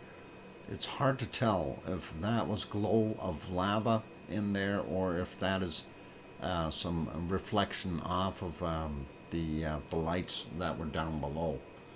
And if we go back a little bit further, unfortunately it didn't change the light any. That light was still on, and couldn't tell, right? So anyway, let's go leave it there. Ice cream boat is now docked. Yep, the other boat is actually heading away. My bad. All right, and let's do Suwanosi Jima real quick. We do see it throwing out some stuff on occasion, and not big plumes as what we've seen before, but it is still working away, especially from that back vent. And I didn't see anything major coming out of it. It was fairly dark during the night too with the cloud cover, so it was a lot harder to tell what was coming from it, if anything. And that is kind of what we see there. Didn't have too much of a glow, other than right in here we see some glow from the front vent at 1:43 a.m. and definitely telling us there is still hot active lava. This thing is definitely active at 1:30 in the morning, you can see. So that's from the front caldera rather than the back one. Pretty awesome. And if we go back a little bit further as well, we do see that a little bit earlier at 20 minutes or 21 minutes after midnight their time, definitely doing its thing. So continuing to do that. And even if we go back a little bit more, yep, there we go, just around midnight, it's still showing that hot lava. All right, back to live. Hard to tell from the daytime shot though, but as the front caldera is right in here, the back one is where that cloudy material is, and a little bit of off-gassing there as well. Pardon me. And next one, of course, is steaming mad at everybody, and of course that is our wonderful Sam. A little bit further north from, well, it's kind of a central area of the southern island there of Japan, and that is kind of what we see there, off-gassing, and definitely some steam rising in various places. The caldera floor, of course, being very hot, And that is what we've got going. And there's SO2 as well as just the water vapor coming out of that, and that's kind of what we had. Didn't see anything major coming out of it earlier either, so that's kind of what we got going. And they did zoom that camera in just slightly, and I like that picture a lot better, and looks better. Anyway, we'll leave it there, and we will get back over to our lovely canned lava for the time being. And after we come back from the break, we will take a look at our earthquakes around the world and see what's happening there. And I'm just having another look at Sakurajima, just in case it was popping, but it isn't. Like I said, that ice cream boat is there though, so if you guys want to go down and get ice cream, you're more than welcome to do so. And okay, Kevin is out.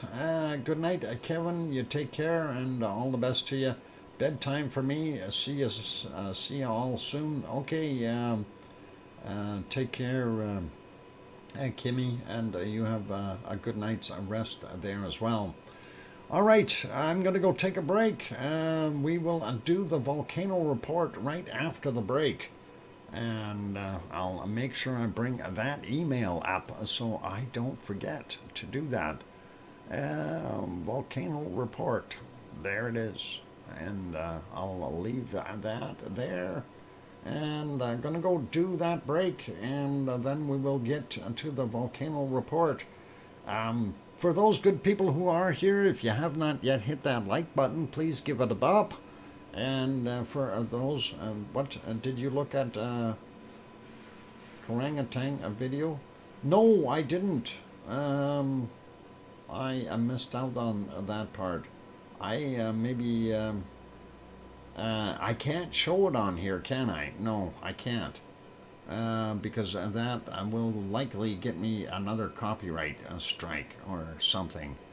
Let me see if I can open it up or reopen it in a different spot here. And just hang on. If I can watch it just for a second here.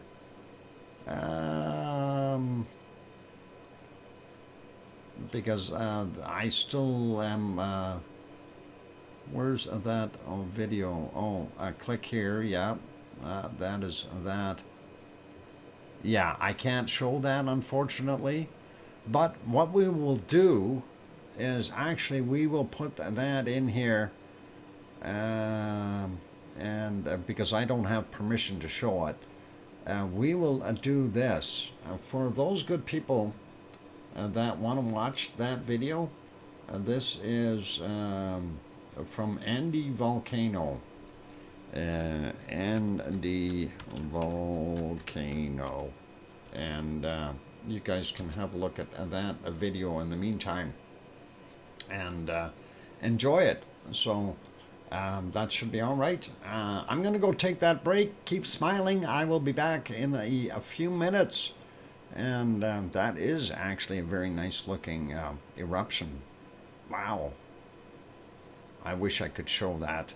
A property of the channel Andy Volcano.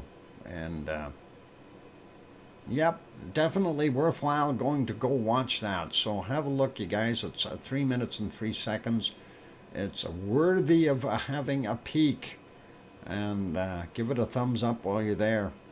Only 167 people have viewed it. And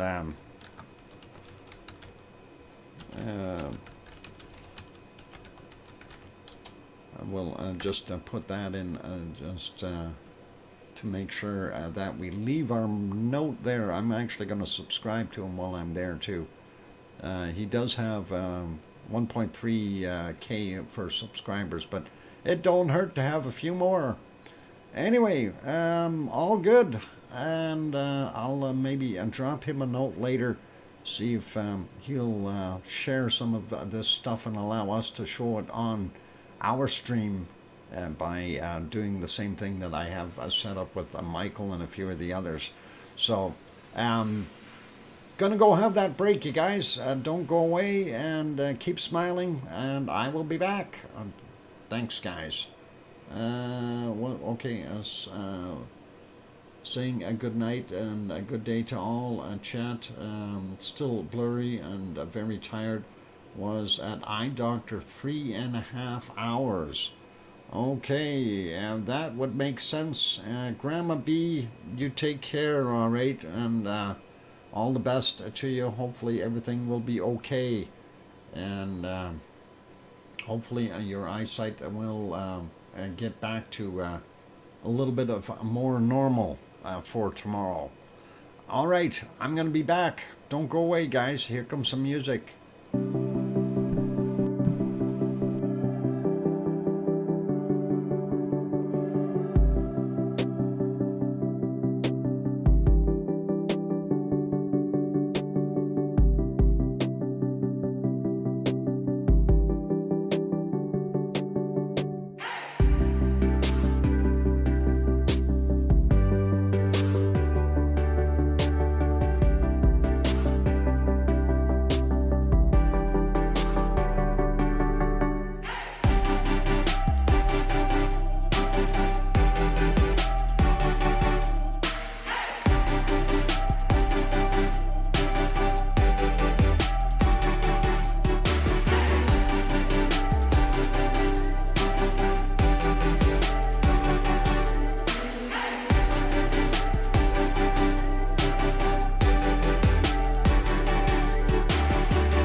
go. Microphone is back on. Welcome back, everyone. And yeah, we're watching Sakura Jima on the screen. And what? Sue Hayes says twirling like mad. I hope that's not the twirling of the symbol saying that you're buffering, but yeah. Thanks for the welcome back from Mars 2028 and Cananesca's Country and Sue and Mona Alfano saying ice cream, please. You want ice cream? Ice cream is over there at the docks. And there you go. The ice cream boat is in. You can go get ice cream.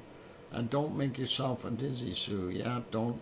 And I hear you, DrFox2000, singing it in harmonious tunes. Okay, bad. All right, let's go back to the close-up view, and let's continue on here. All right, I'm ordered to do the volcano report. Sing it, Doc. I can't sing. I can't fly. I can't sing. I can't. There's a lot of things I can't do. Where did my report go? Pardon me. All right, I'm looking at the report, so I can't see anything else. And it says, for those who didn't look at the video there of Andy Volcano there, that is actually a very nice video. I did watch that a little bit during the break, so cool. Anyway, late Wednesday's volcano activity. 4 volcanoes. Suwanosejima erupted to 7,000 feet or 2,100 meters, reported at 1845. Sabancaya in Peru emitted puffs of volcanic ash, reported at 1915. Shivelish at the Kamchatka Peninsula in Russia was volcanic ashes not detectable by satellite imagery, reported at 2100. And Popocatépetl in central Mexico, a volcano alert and volcanic ash confirmed in satellite imagery to 20,000 feet, 6,100 meters, reported at 21:30 last night. And we have 11 volcanoes for the report for today. And we'll start out with Sangay in Ecuador. Volcanic ash seen from satellite imagery at 20,000 feet, 6,100 meters, reported at midnight. And then again, same height at 11:45 a.m. Reventador, volcanic ash seen in satellite imagery to 14,000 feet or 4,300 meters, reported at 1 a.m. And then 16,000 feet or 4,900 meters, reported at 12:45. Suwanosejima, continuing its thing, exploded. Wow, they keep saying exploded. I guess that's their definition of it or translation of it. And 6,000 feet or 1,800 meters, reported at 1:30 a.m. And then 5,000 feet or 1,500 meters, reported at 10:30 a.m. Santiaguito in Guatemala, volcanic ash in satellite imagery to 14,000 feet, 4,300 meters, reported at 2 a.m. And no observation reported at 13:45. Fuego in Guatemala, volcanic ash emissions observed to 17,000 feet, 5,200 meters, reported at 4:15 a.m. Semeru, East Java, Indonesia, volcanic ash plume to 14,000 feet or 4,300 meters, and that is 4:45 a.m. is when that came in. Shivlash, Kamchatka Peninsula in Russia, continues, and a possible eruption observed at 13,000 feet or 4,000 meters reported at 5:30 a.m. Popocatépetl in Mexico reported at 5:30. See a separate report we already did. Volcanic ash emissions observed at 20,000 feet, 6,100 meters, reported at 9:15 a.m. Sabancaya in Peru, intermittent puffs reported at 7 a.m. Nevado del Ruiz in Colombia, volcanic ash emissions observed to 23,000 feet, 7,000 meters, reported at 10:30. And then, what's it say? The Karangatang, Api, Siau Island in North Indonesia. See separate report from 12:55, and we did post that link. And of course, on screen, what you're seeing is Sakurajima in Japan, just across from. Don't try singing; you'll hurt your voice and use up all your Pepsi. Mars 2028. That is a wise decision or move. Anyway, let's see. Let's make that one bigger again and make this one smaller. So there we go. That's better. We can see it from a little further back. So, yep, it definitely is throwing out some dirty ash and tephra as we see. And that is pretty cool. Thank you for supplying that report, Sue Hayes. And we got that out, so that's all good. And I guess it is a time to go take a look at the earthquakes and see if we can get through those really quick. And there we go, earthquake map. And I gotta find it on my screens here. And there we go, looking at what we've got for earthquakes. The first place we're gonna go take a look at is up here in the north. We do see a small one here, 3.0 Rat Island, 1:23 a.m., 16.8 kilometers down up in the Aleutian Islands. Zooming in on the other place here, and that's at Tanaga Island, if I said it right. And there we see continuance of some earthquakes, and not going to go through any of these, but we don't see as many over on the other side here. We may still be able to see some stuff going on there from Tanaga Island in the future. Moving along a little bit more, we see we have a little bit of a pickup of activity around what is it? Aniakchak volcano right there. And then of course Trident still has some ongoing quakes and shakers there as well. And of course the big news was this one, 5.0 up here in northern Alberta, where we never get earthquakes. And no, I didn't feel it, and no, it didn't shake anything. Not here anyway. 8:59 a.m. 5.0, 10 kilometers down. The other one is a 4.8 beside it. That was about what was it? 14 minutes earlier, and it was 9.8 kilometers down. 4.8. So that is a little ways away from Edmonton, but not that far. So if we put it on the street map, you can see, there we go. So Edmonton here, me, and earthquake there, and no, we didn't feel it. All right, zooming back out, looking at what we've got going along the coastal areas of North America, nothing. South America, nothing. Even out here in the South Sandwich Islands, nothing happening.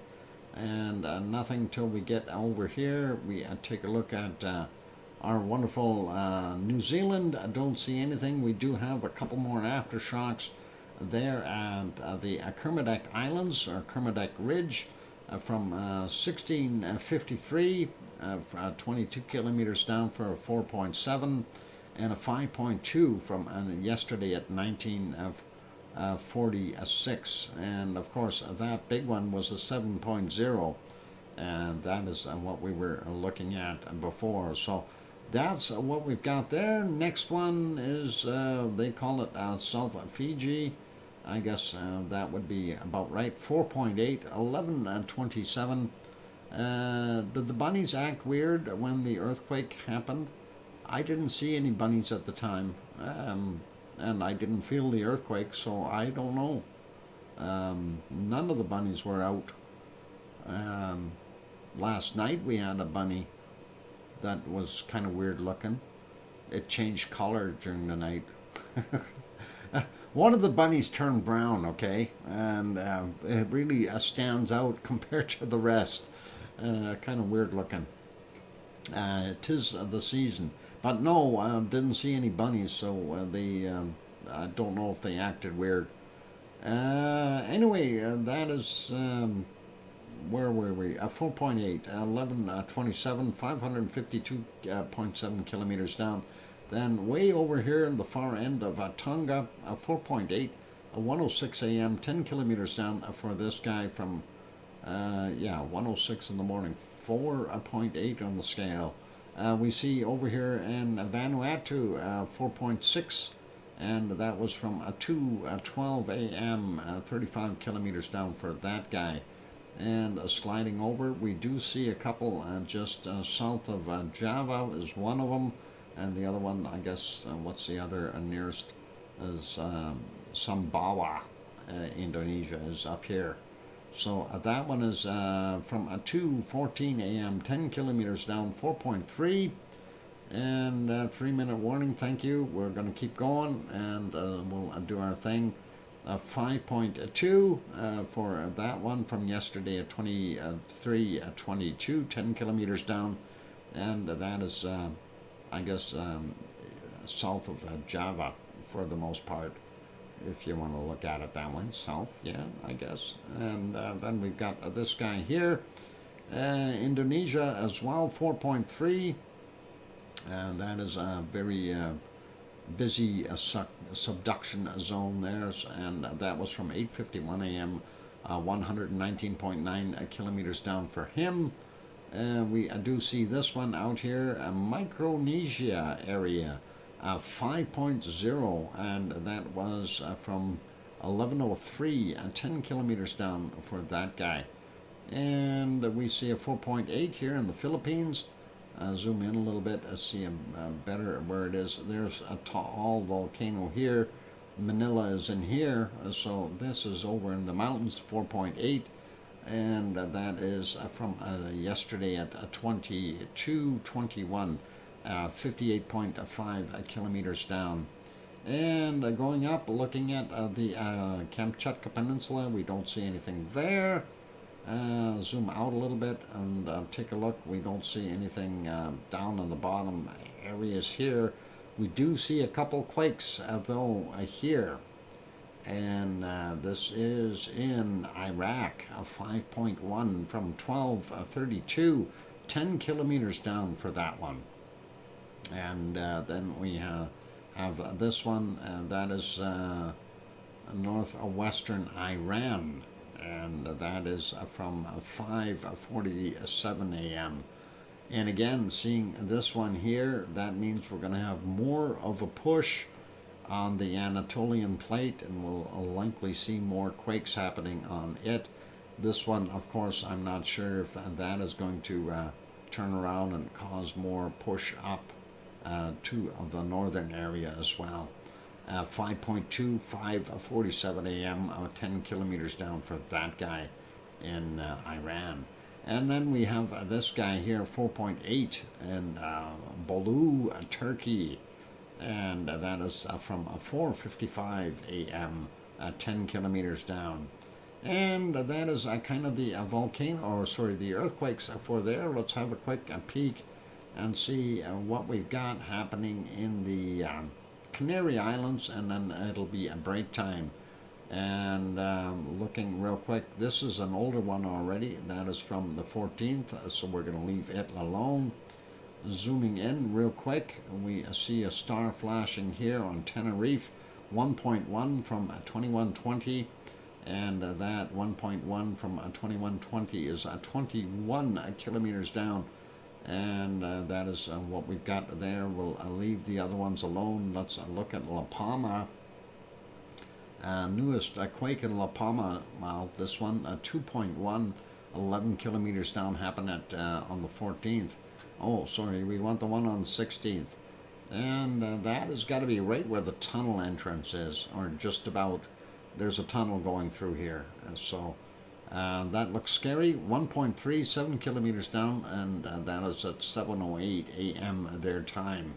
And that is it for our earthquakes. We'll put it back on the other map and close that out a little bit.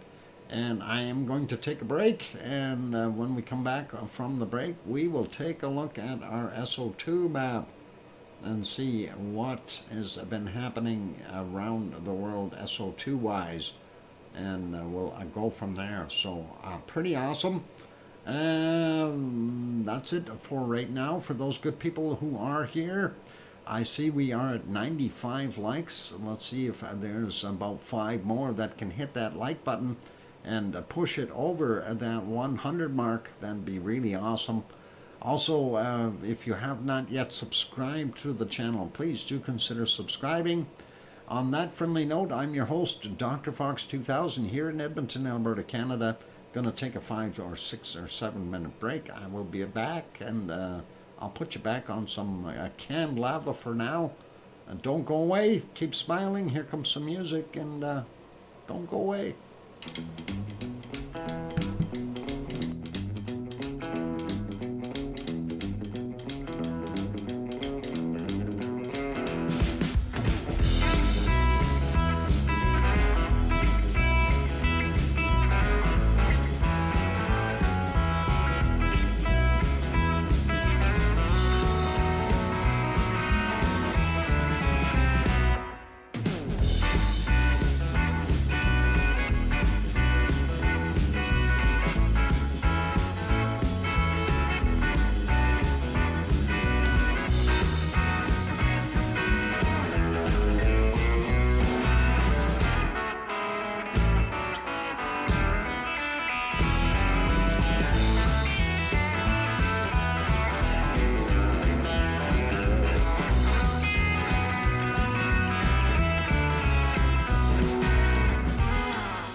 go. Microphone is back on. Welcome back, everyone. I see Michael Nareto just got here. Mike, you're a little late to the party, but always welcome. So no worries. And yeah, we're about to do the SO2 report as well as the weather yet. So you can stick around for that one. The one rabbit was new to me. Thanks, Mars. Oh, I did actually hear the story about the rabbit once before, and it is pretty cool. But I agree, some of that Greek mythology can be somewhat gruesome. To say the least. Anyway, thank you for the welcome backs from Kananaskis country. And what Mona Alfano says, I may be leaving in 20 minutes. Okay, and Sharon Stewart says, I hear you, Dr. Fox 2000. I gotta be careful with my voice. And thanks, Sue. And Mona, yeah, enjoy some dinner. And what? There are currently no volcanoes erupting as dramatically as Cumbre was. Dr. Fox would be showing them instead of canned lava.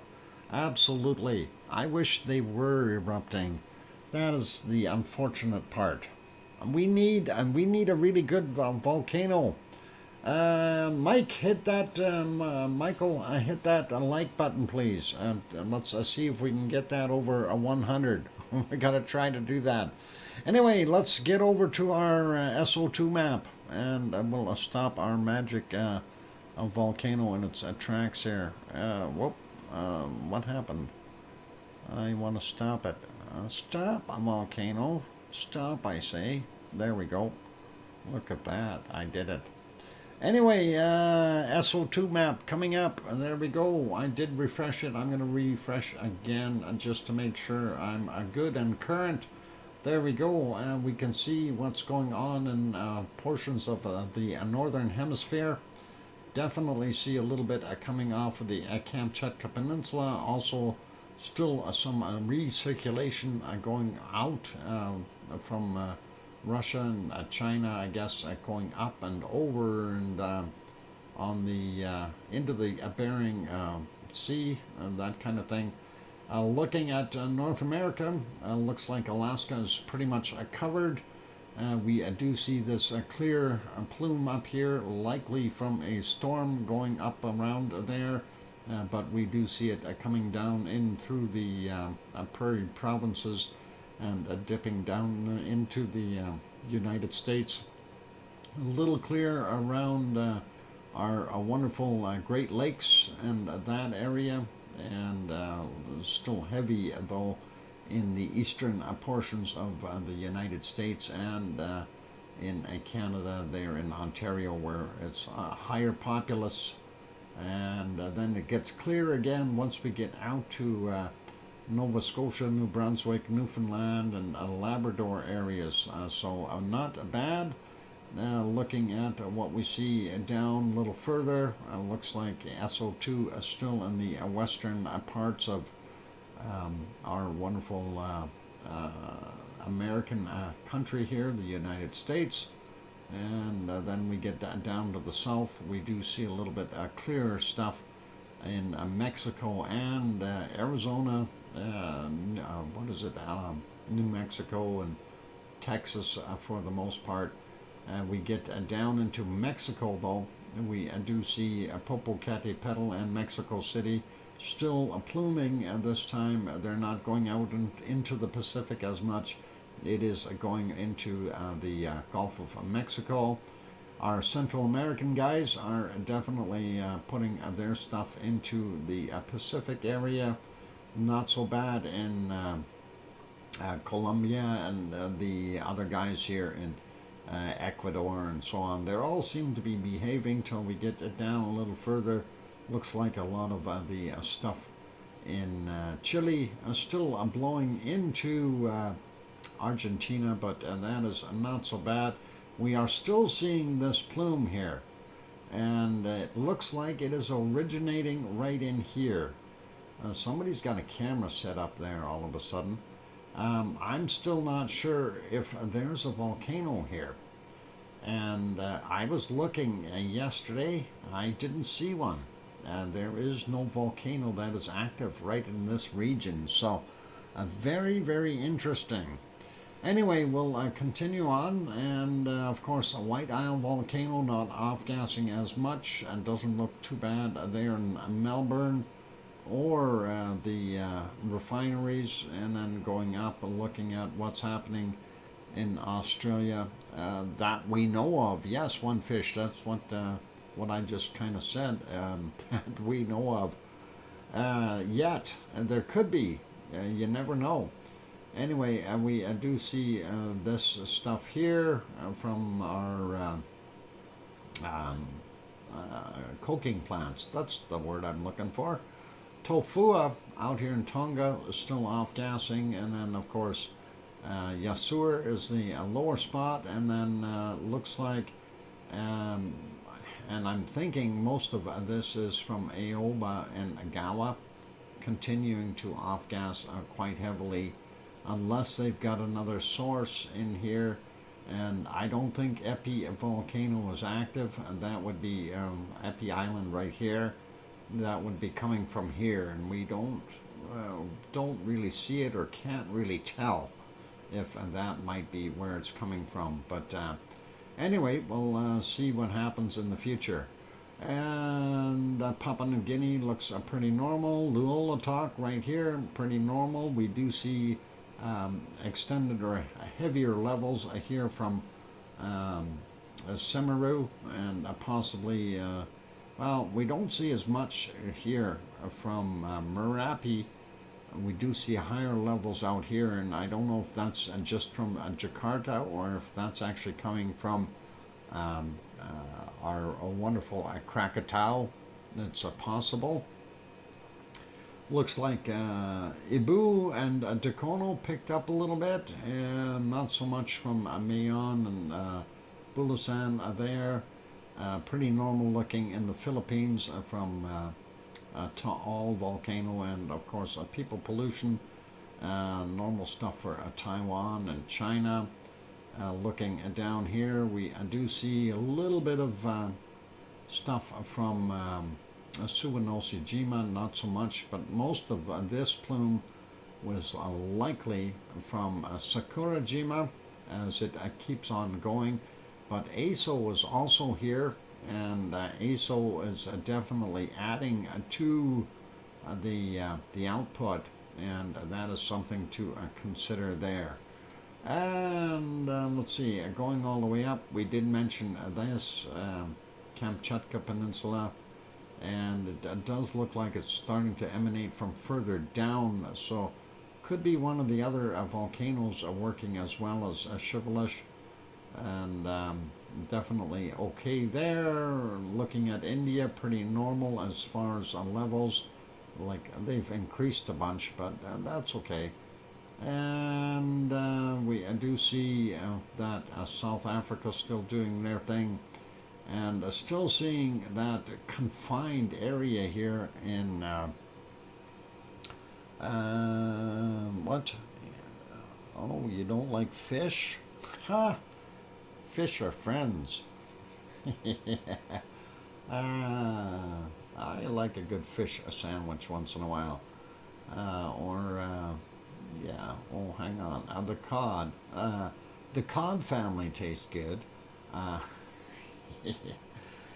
DR Congo area. Pardon me. Volcanoes are okay. Could you bring up the SO2 or CO2 map, please? Hi, we will do that after we do the SO2. And we'll take a look and see what CO2 looks like real quick. And looks like we've got a little bit more coming from our wonderful Erta Ale right in here. Refineries are still working away. We can see the red spots here in Saudi Arabia, Kuwait, and Iraq.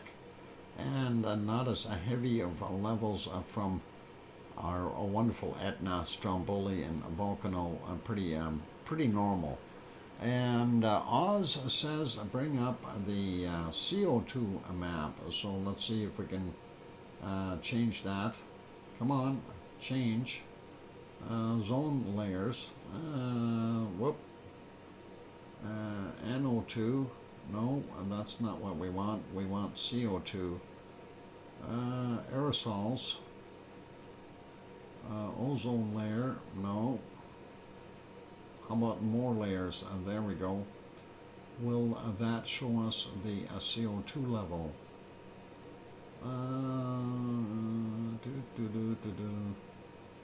CO concentrations. There's your CO concentrations, and I guess that is their CO2 map, if you will. And let's see if we can slide that back in. And yeah, yucky, huh? It looks dirty. Dirty map. And yep, a lot of it all over the place. And the worst part is there. And hope that is what you were looking for. And that is, I guess that's got SO2 embedded in it. Whoop, I just switched it back. So, yeah, there we go. And CO concentrations. That's what you were after, Oz. I hope that's what you were looking for. And hopefully that explains it. Yeah, wow, thank you, you're welcome. And yeah, bad, really bad in India and China, and we are seeing quite a bit over here in the Ukraine right now. We do see a fairly high level in Africa there as well, and of course around the eastern portions of the U.S., very heavily populated areas. When you've got 20 or well, probably 100 million people in that area alone, that does bring the levels up quite a bit. And you can even see here in Ontario, quite heavy with industry and stuff, and also coming along the Lake Michigan here. So pretty nasty. And I'm glad I'm where I am over here. Anyway, well, I'll put that back onto our SO2, so we have it for next time. Let's switch over and see what the other map looks like. And this is our weather, whether we like it or not. And we'll start out in North America. And see very cold up in the northern portions of Alaska and Canada, going all the way around Hudson's Bay, and it does look like it is colder up north today than it was yesterday. We are seeing that some of that warmer temp is getting into the Yukon and Northwest Territories and throughout British Columbia. It still looks cold here in central portions of central western portions of the U.S. though. Anyway, Vancouver about 9 or 10 degrees today. Seeing a little bit over on the rock here, about 6 or 7 for Bob. And of course, if we go to Edmonton, we see 0 degrees, -3 in Calgary. And let's take a look and see if we can see what -6 there, -6, -7 for our wonderful Kananaskis country friend. And then Winnipeg coming in at -16, and Judy M's got about I don't know, 17, 18, thereabouts. Looks like we've got a circulation over Lake Superior. So might be a little stormy there, some lake effect snow perhaps. 5 in Toronto, and we are seeing 4 there in London. Detroit is up at 8. Chicago at 6 right now, and Henry Nelson's Place maybe about 5 or so going up. Looking at Montreal, 0 and -4 in Quebec City, and looking at anywhere from about 6 below to about -1 there in New Brunswick, coming in at a -1 in Halifax. Cole Harbour probably about 0 degrees right now. At least that's what I'm betting it is. Oh, a -1. Colder than I thought. You're gonna freeze, Sue. You're gonna freeze. Anyway, I'm looking at. It looks like about anywhere from a 0 to -2 in Newfoundland. Newfoundland Labrador, though, up on the northern end, -10. A lot warmer, though, than what we were seeing. Still seeing some very cold temps up in our wonderful, what is that? Quebec. There we go. Portland coming in about 9 or 10 or 11. There we go.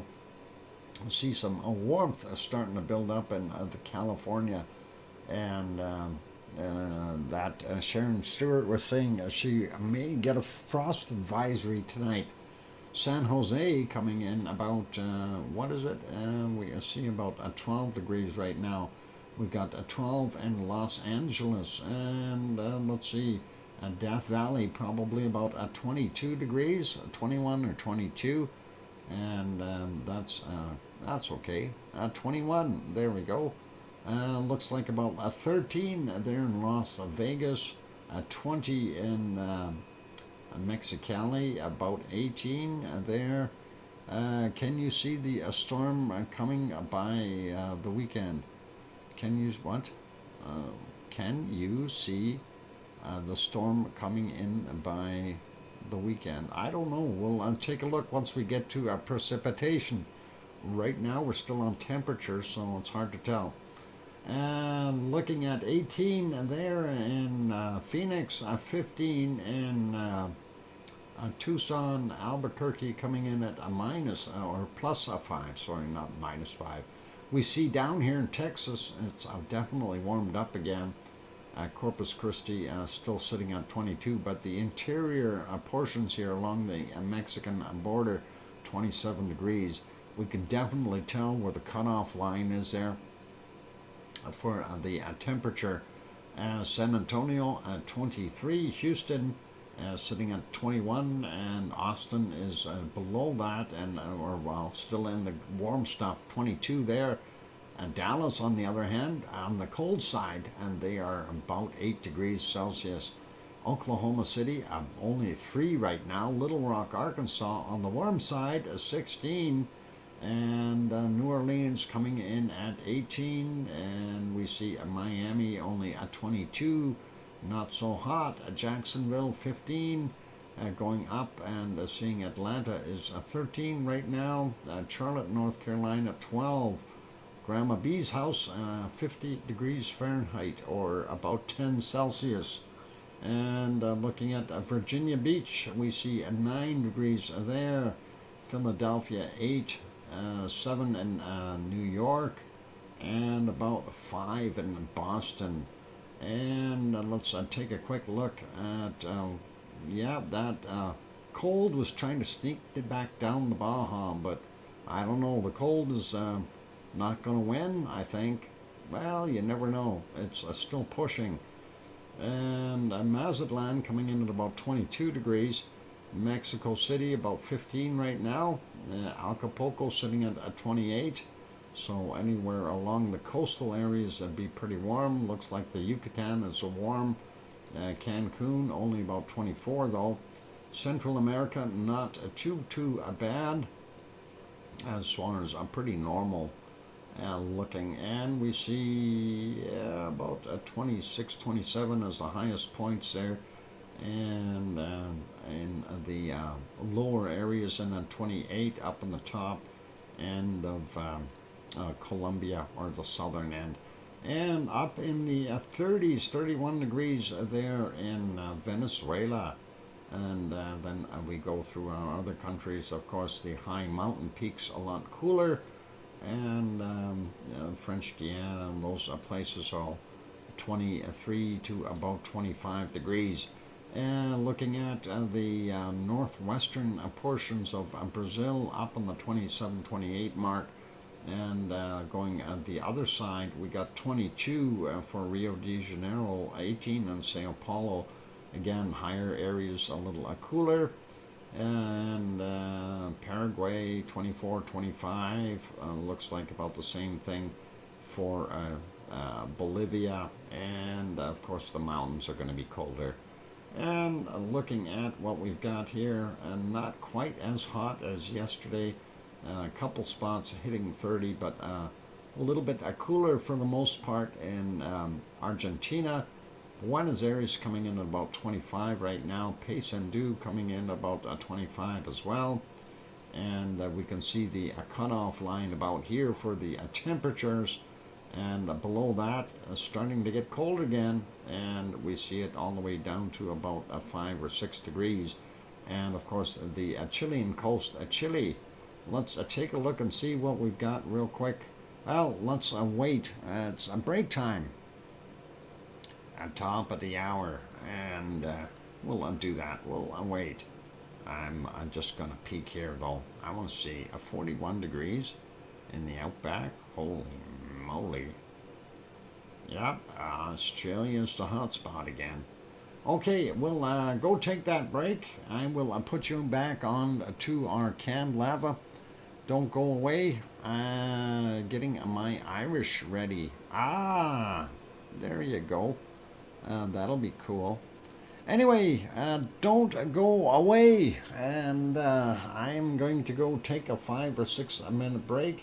Then we will finish off with our temperatures and then have a look at the precipitation and see what might be coming in store for people. And on that friendly note, then we'll go have a hunt for the cold temperatures around the planet. On that note, I'm your host, DrFox2000, here in Edmonton, Alberta, Canada. If you haven't yet hit that like button, please give it a quick bop. Would really be awesome. Also, if you have not yet hit the subscribe button, sitting in the Lurkers Lounge, peeking in. If you're liking the show, please do give it a quick subscribe. And don't forget to hit the bell notification. On that note, I'm your host, DrFox2000 in Edmonton, Alberta, Canada. I will be back. Don't go away. Here's music. Cue the music.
microphone is back on. Welcome or welcome back, everyone. I'm your host, DrFox2000, and you're watching a VolcanoX live stream.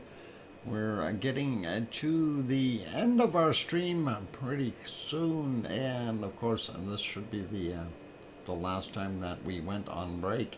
So, yep, we're going to continue on with the weather. And thank you for the welcome backs from Mars 2028 and Sue Hayes and Kevin Williams and Oz. And I hear you, Dr. Fox 2000 from Sharon Stewart. And thanks, Kananaskis Country, for the welcome back. All right, I'm going to stop that lava. Oops, I killed it completely. I didn't want to do that. But let's go over and back to our weather map, whether we like it or not. I was thinking about that pizza that Mona's having. I hope it's good. Anyway, let's take a look at what we got happening in New Zealand temperature-wise. Looks like the western side of the island very cool in comparison to the east. We see about 25, 26 degrees there in Christchurch. And the warm area, of course, over there. And then the cool side, just in the low teens or almost down to single digits in some places. Wellington coming in at about 20 degrees right now. Looks pretty nice there. Taupo coming in at what? About 17 or thereabouts. Looks like the eastern side is a little bit warmer than the west, but still not bad. Going up to Auckland, we see 22 degrees. Out in the peninsula, up to about 24, and that is pretty awesome. Let's zip over and take a look at how cold it is there. We see the circulation bringing that colder air back into Tasmania. Hobart only about 15, and yeah. Just about single digits. No, yeah, some spots. Higher elevations, a little bit cooler. Melbourne, about 19, 20 degrees. No, 18, 19. There we go. Adelaide, sitting at about 24, 25, a little bit warmer. Sydney coming in at, depending on where you hold the hamster, about 28 to 30. Home of Oz. Oz has got 34 degrees today. Are you cooking there, Oz? Wow. 34. Yeah. 93 degrees Fahrenheit. And only a light breeze at 4 miles per hour, or 6 kilometers an hour. And the outback, as I mentioned earlier, we were seeing some 41 degrees temperatures. And that is just incredible. We might even see some higher ones in here. Might even have 42 in a couple of spots, but 41 is still just absolutely incredible, and that is very, very hot. Perth, only about 21, 22, so that's not so bad, but yep, on that hot heat is there for sure, and lots of it. Looking at Fiji, pretty normal. We got 91p still sitting out here just to the east of Fiji. Not sure which direction that is going to end up going. That has been sitting there kind of churning for a while, not knowing where to go. That's kind of sitting over Tonga in a way, but in between Tonga and Fiji. We do see a low sitting on top of New Caledonia. And that is probably messing up that area a little bit.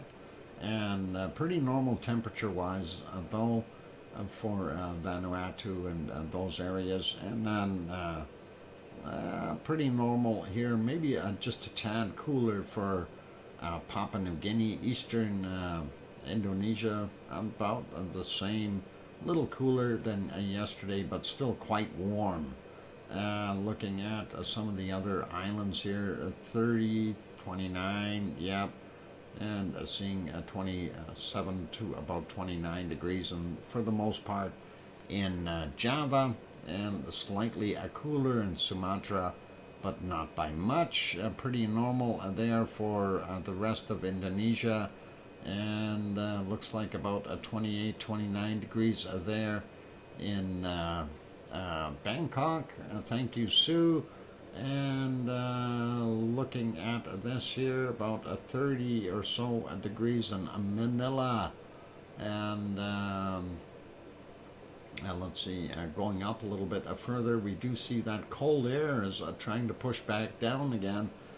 Bottom end of Japan, 20 degrees in Kagoshima right now, so our wonderful volcanoes there will stay warm. That's nice. And Tokyo only at 14. The rest of Japan on the western side, some places down to single digits for the most part, and getting all the way up to Sapporo, 2 degrees. I see some minus temperatures in here though, so they are still getting some cold. And this is kind of weird. We're seeing the western side of the Kamchatka Peninsula up to 4 degrees in some spots, 5 degrees, 6 degrees. That is weird considering that is the cold side. I guess it's the warm side right now. And the other side is down to a minus 6 in some places there. Pretty normal for what we see in our wonderful Sri Lanka. We have about 18 in Delhi right now. Pretty normal for right now. I still miss Freddie. Freddie, where did you go? I'm sorry. Emotional. Anyway, well, we're seeing up to about 23, 24 degrees there in our Madagascar area, and Cape Town coming in about 16, 17. And going up a little bit more, looking at Central Africa, warming up a little bit more and more. We see up to about 30 degrees in Western Sahara. Really nice to see that. 14 right now in Cairo, UAE, still holding at 21, 22 degrees. And same thing with Oman, a little bit cooler in the highlands there in Yemen. And we are seeing about 27, 28 in some spots of Saudi Arabia in the south. They've got a high sitting on top of them that'll keep it warmer. And looking at Turkey, we got a 5 in Malatya, and that is not so bad. And some temperatures are relatively decent there, 12 in Adana. And the cold is really, most of it is moved out of the eastern portions of Turkey. Taking a quick look at what Piggy has got.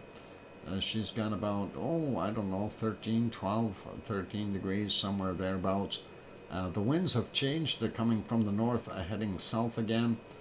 So that warm wind isn't coming up from the south.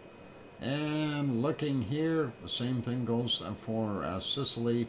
Looks like about 3 or so degrees for Randanzo. And, a 2. Okay, I'm very close though. Naples coming in about 8 or 9, and we got Rome coming in at 6, a little bit cooler than yesterday, 6 in Milano, or 5 thereabouts. Looks like a little bit warmer there for our wonderful Portugal. Madrid at 12, Aurelio's place at about 11, and that's okay. And Nantes coming in at 9, Paris at 10. That's a lot better than what they had yesterday. 0 in Munich, Frankfurt coming in at about 4, Cologne coming at 7, and Von Kunkel's house about 6 or 7 as well. And we got, 9 degrees there, and Brussels, UFO Lux, what is it, OFU Lux, I said that backwards. He's got about 5, 6 or 7 somewhere thereabouts. And Amsterdam coming in at 8. Berlin sitting at 3. Hamburg at 4. And looking at what we've got here in Denmark, we've got 4 degrees in Copenhagen, 4 degrees in Aarhus, and going up, seeing Oslo -1. That's a lot warmer. -2 in Stockholm. St. Petersburg at -5, and -1 in Moscow. Let's take a look in England real quick. Whoop, I'm too close. London at 10. Wow, and looks like Wales anywhere from about 7 to 9 degrees, and that's not so bad. Leeds at 8, going up. Looking at Glasgow, 8 degrees. Aberdeen, 8. Looks like a little bit cooler up in the further northern tips. And let's see what we got in Dublin, 8 degrees. And then over there for Irish Monk, we should have about 9 degrees in his area. And that should just about be it there. Yep, that is dead on. Sue, excellent, thank you. And looking at Iceland, yep, it's the land of the cold. And we see Reykjavik coming in at about a -4, -5. And yep, dead on the money. And we see the cold, the glacial areas keeping very, very cold. Some of the other places are very cold as well. So, yep, I'm not going to see any volcanoes popping there. It's too darn cold. Precipitation time. And we see this low sitting out here in the Pacific and giving some snow and ice to most of the panhandle here. And definitely doing its thing with snow and rain. Not so bad for the rest of British Columbia, though. Sliding over a bit, we do see some snow in central Manitoba. And as I figured with that circulation, we are getting some snow and stuff around the Great Lakes, that low just south of Lake Superior. And looks like, yeah, all the way around. At least it's a rain for Boston right now. Actually, Boston is in the clear. Buffalo I meant, in the clear. Looks like it's raining just south of Toronto, though.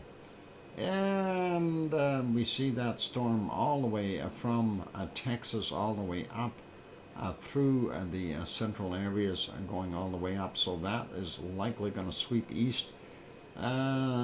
Sue, I hope you're not getting snow. Are you getting snow right now? It says the snow in Halifax. And likely over here too, a little bit of snow. I hope you're not getting too much. Tornado in the southwest. We don't like tornadoes, and that is not good. Looks like Newfoundland's getting some snow as well. Sue didn't answer. Sue has run away. She's looking for cold temperatures.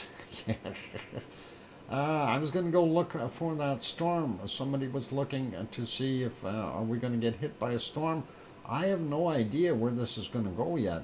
This looks like it's off the coast here, and that's hard to tell because that looks like most of that is moving upward into that low up there.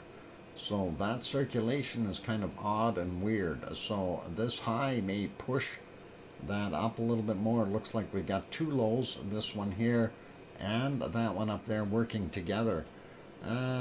Tornadoes, yeah, I could see tornadoes happening in the Midwest here, or Southwest in Arkansas and places like that, even in Texas and Kansas. Definitely some stuff there. Bay Area, San Francisco predicting a rain for Saturday, Sunday. Not an atmospheric river though. Oh, okay. So over there, yeah, I don't know where this is going to go yet, because you take a look at this air circulation and it's moving upward, and the circulation of course is counterclockwise around the lows up in the north. So I don't know if that's going to help draw it upward or what it's going to do yet. Anyway, let's take a look at the rest of the areas here. Looks like South America pretty normal, nothing too outrageous there. Rain in the Amazon, and looks like maybe Paysandu is in the clear for right now, but looks like they're going to get some thunderstorms soon. And we see that a system going across bottom portion of Argentina. That's kind of where the warmth cuts off right there. Going over to New Zealand. There's that rain that I was thinking there was, and looks like, yeah, the warm side over by Christchurch is dry, but we've got that massive storm sitting on the western side, and then we see some rain coming through a lot of our wonderful northern island there for New Zealand.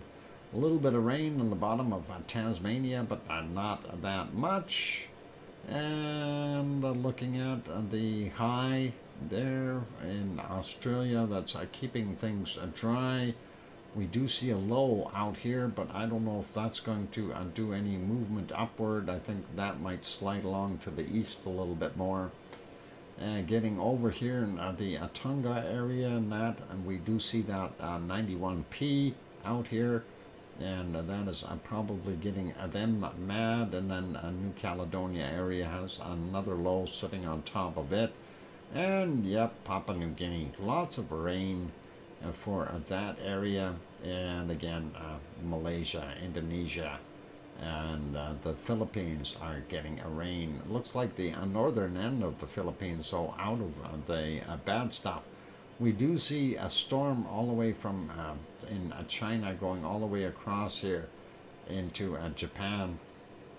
At least the southern tip of the island of Japan is not so bad, but we do see this sitting here, likely going to mess up in that area for a while. And looks like the circulations are all over the place when you go into the Sea of Japan. Snow up in the northern islands of Japan, and then seeing this storm and the warm front that was coming through here. Kind of a little odd, but that's going all the way up into Russia.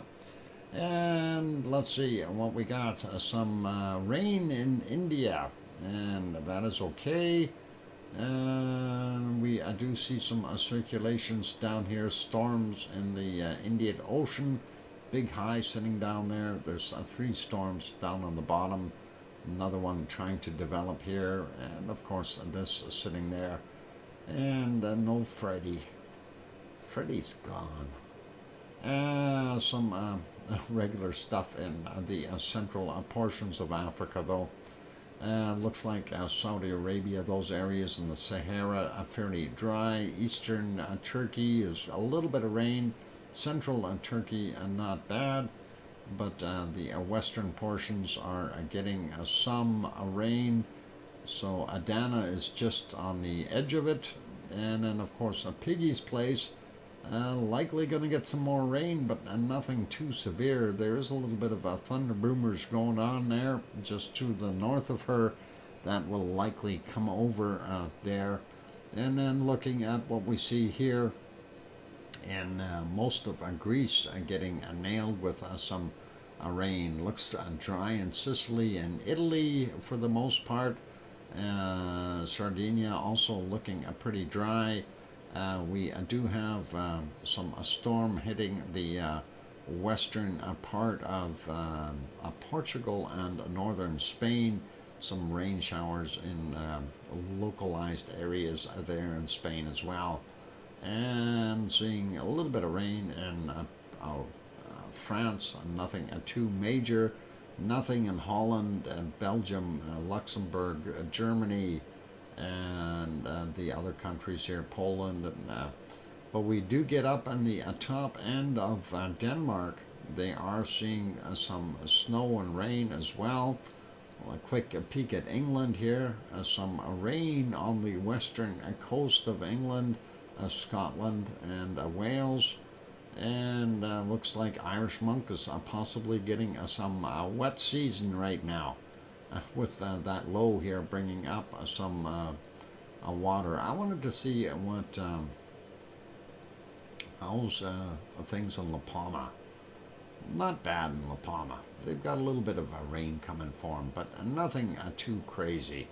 And of course, I'm looking here, and this is Norway getting a bunch of snow. Hey, Joseph Fields, welcome. I'm glad to have you on board. And of course, northern portions of Norway are fairly nasty as well with that stormy stuff.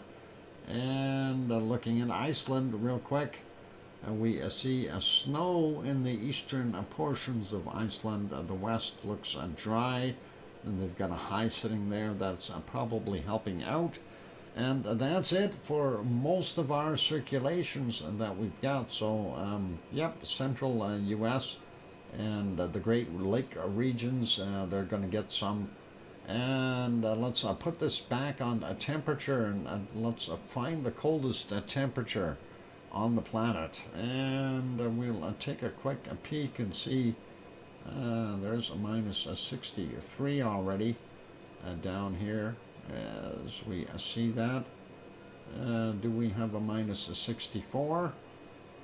Minus 63 so far. And what about up here? No, no, no. Zooming around a bit and looking, and I don't know, I don't see anything colder. There's a high. What about it? No, minus 57, 58, 60. We already got minus 63, so 50, 57. Let's zoom in there a little bit and just check. Minus 58, minus 60, no, 60, and no, not seeing anything else there. I think that minus 63 that we've seen over here is going to have to suffice.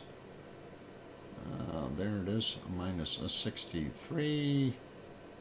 It's right in here, there. Let's double check that, see if there's anything colder there. Minus 63. Do we have a minus 64? Doesn't look like it. 63. Oh, there we go. Minus 64. There we got a minus 64.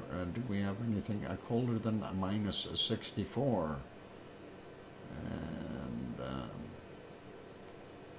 yeah, minus 64 degrees Celsius. Okay, a minus 64. And do we have a minus 65? No. Okay, a minus 64 degrees Celsius for Antarctica. Antarctica. She's a cold one. And minus 64. Let's see what we've got there in our Iceland, no, not Iceland, Greenland, which is never so green. And let's see, a minus 44, minus 45. Do we have a minus 46? Looking for minus 46. Oh, 43. 44, minus, we had minus 45 for our cold already. 42, 41, nope, nope, nope, nope, 43. And there's another 45, minus 45. We're shooting for minus 46. Let's zoom in there on that minus 45. Let's see if we got a minus 46 degrees. And what are we seeing? Any 46s? No, nope, nope, nope. Minus 45, 44, 45. Alrighty. Oh, there's a minus 46. Right there. Minus 46 degrees. And alrighty. So minus 46. Do we have a minus 47? And where are we? Minus a 47. Do you have a minus a 47? We got minus a 46. And yep, there's that minus a 46. Looking for that 47. Zoomed right in here now. 46. Minus a 46. Where are you? Where are you, minus a 47? Oh boy, I guess I'm gonna have to do a minus of 46 degrees Celsius for our wonderful Greenland, and I'm sure Sue has got something colder in store for me. Okay, and let's take a look at the Canadian Arctic. The Arctic, and see what we've got here. A minus 37, that's not very good. Minus 39, nope, 38, 39, minus 39 so far, and minus 40. And let's see, do we have anything colder than minus 40? I don't know. What about this area? It looks cold. There's a minus 41.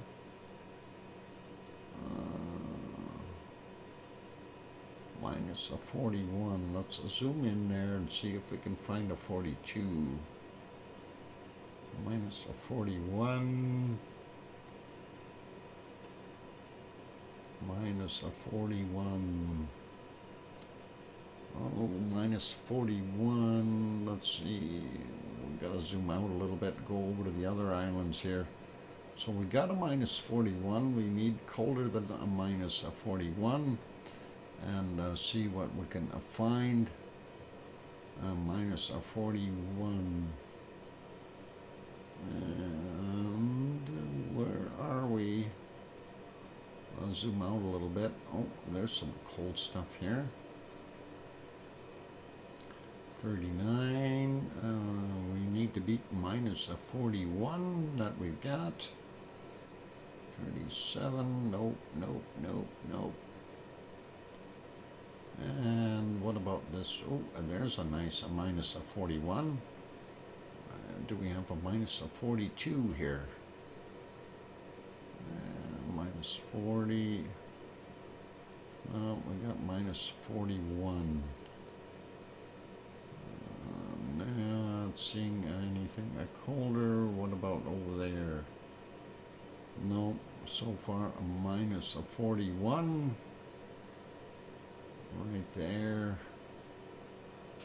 Alright, do we have anything in the other islands? I didn't go up here yet. 39, 40. Oh, what about that guy? No. 37. Minus 40. Let's go look around here a little bit. There's a minus 41. Let's find a minus 42. Minus 41. Darn it. Minus 41 so far. Minus 41. Not seeing it. What about these little spots? 38. No, that's not doing it. 39. Nope. What about this side? Minus 37, 39, 40. And let's see. No, don't see it there. Zoom back out. Oh, let's try this little spot. Minus 40 I seen in there. We had a colder here before. There's a minus 41. How about a minus 42? Give me a minus 42. Oh, a minus 43 right there. Minus 43. Alrighty. 2100 is the time on my map. 2100, which is 9 p.m. Minus a 43. Minus a 43. I hope that's what your map is at there too. Minus a 43. Mine is 11 p.m. which would be 2300. Minus a 43. At least on mine it is. That's I guess yours would be your 2 hours difference, aren't you? Something like that. Minus a 43. Let's take a look and see what we can find in look at, this is going to be a problem. 3 hours. Oh, okay. Yeah, this is going to be a little bit of a problem there. In looking at the other places here. Wow, that's warmish. Minus a 37 there. Minus a 37 is all I can find there. And here, let me zoom out here for a second. Actually, let me zoom in. There's a minus a 38. And let's see if we can find a minus a 39. 37. No, 38 again. 37. 36. No, what about this spot here? Minus 37.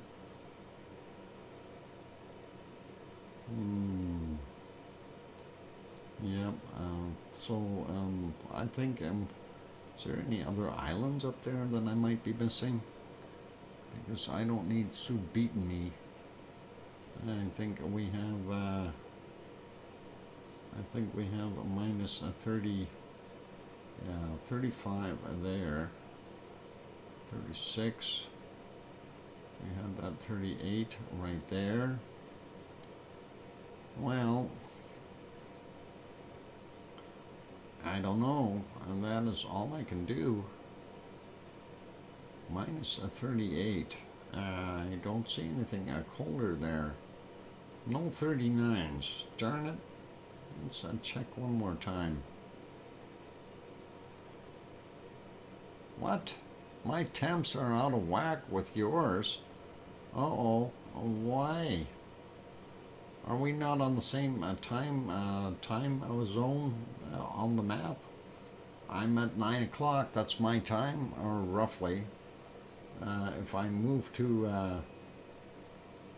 11 o'clock, that changes. I got a minus 38 up there still. I don't know what. Yeah.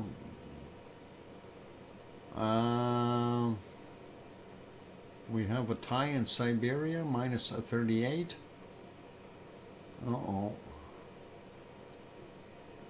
All right. How badly did I lose by?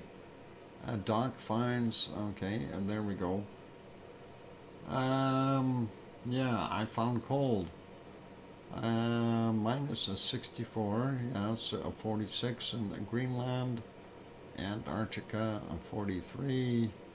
Or Arctica, Arctic 43, and you have one. My temper, oh boy. Oh, okay. So I got a degree colder in Antarctica, first degree, and 1 degree in there, in Greenland, and 2 degrees in the Arctic. I can't find minus 64 in Antarctica and 46 in Greenland. Oh. Huh. That's odd. And, like, if you look at my map down here, it's set up to 2100 is what it's at. And yours is at, you said, 2300? I also can't find minus 43 and, oh, okay. So you're at 11 p.m.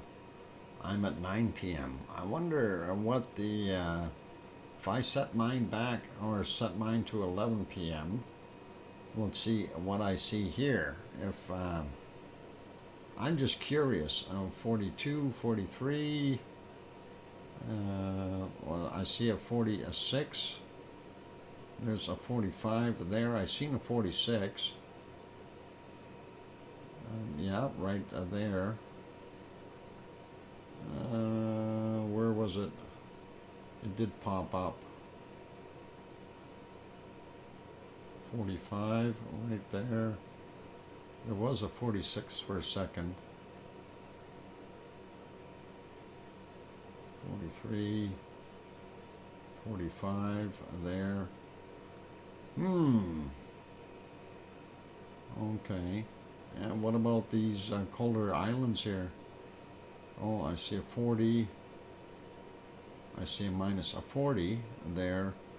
What was it? The Canadian Arctic? 40.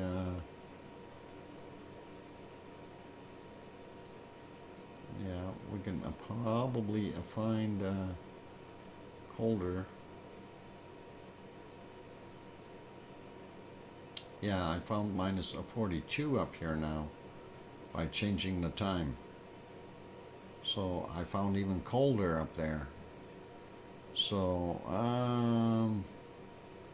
all right, well, darn it. I thought it was a fair game up to that point. I have a minus a 43 for the Canadian Arctic at midnight. Wow. And I found a minus a 40. What did I find up there? Minus a 43 or 42. 40. Things that, there's a 41.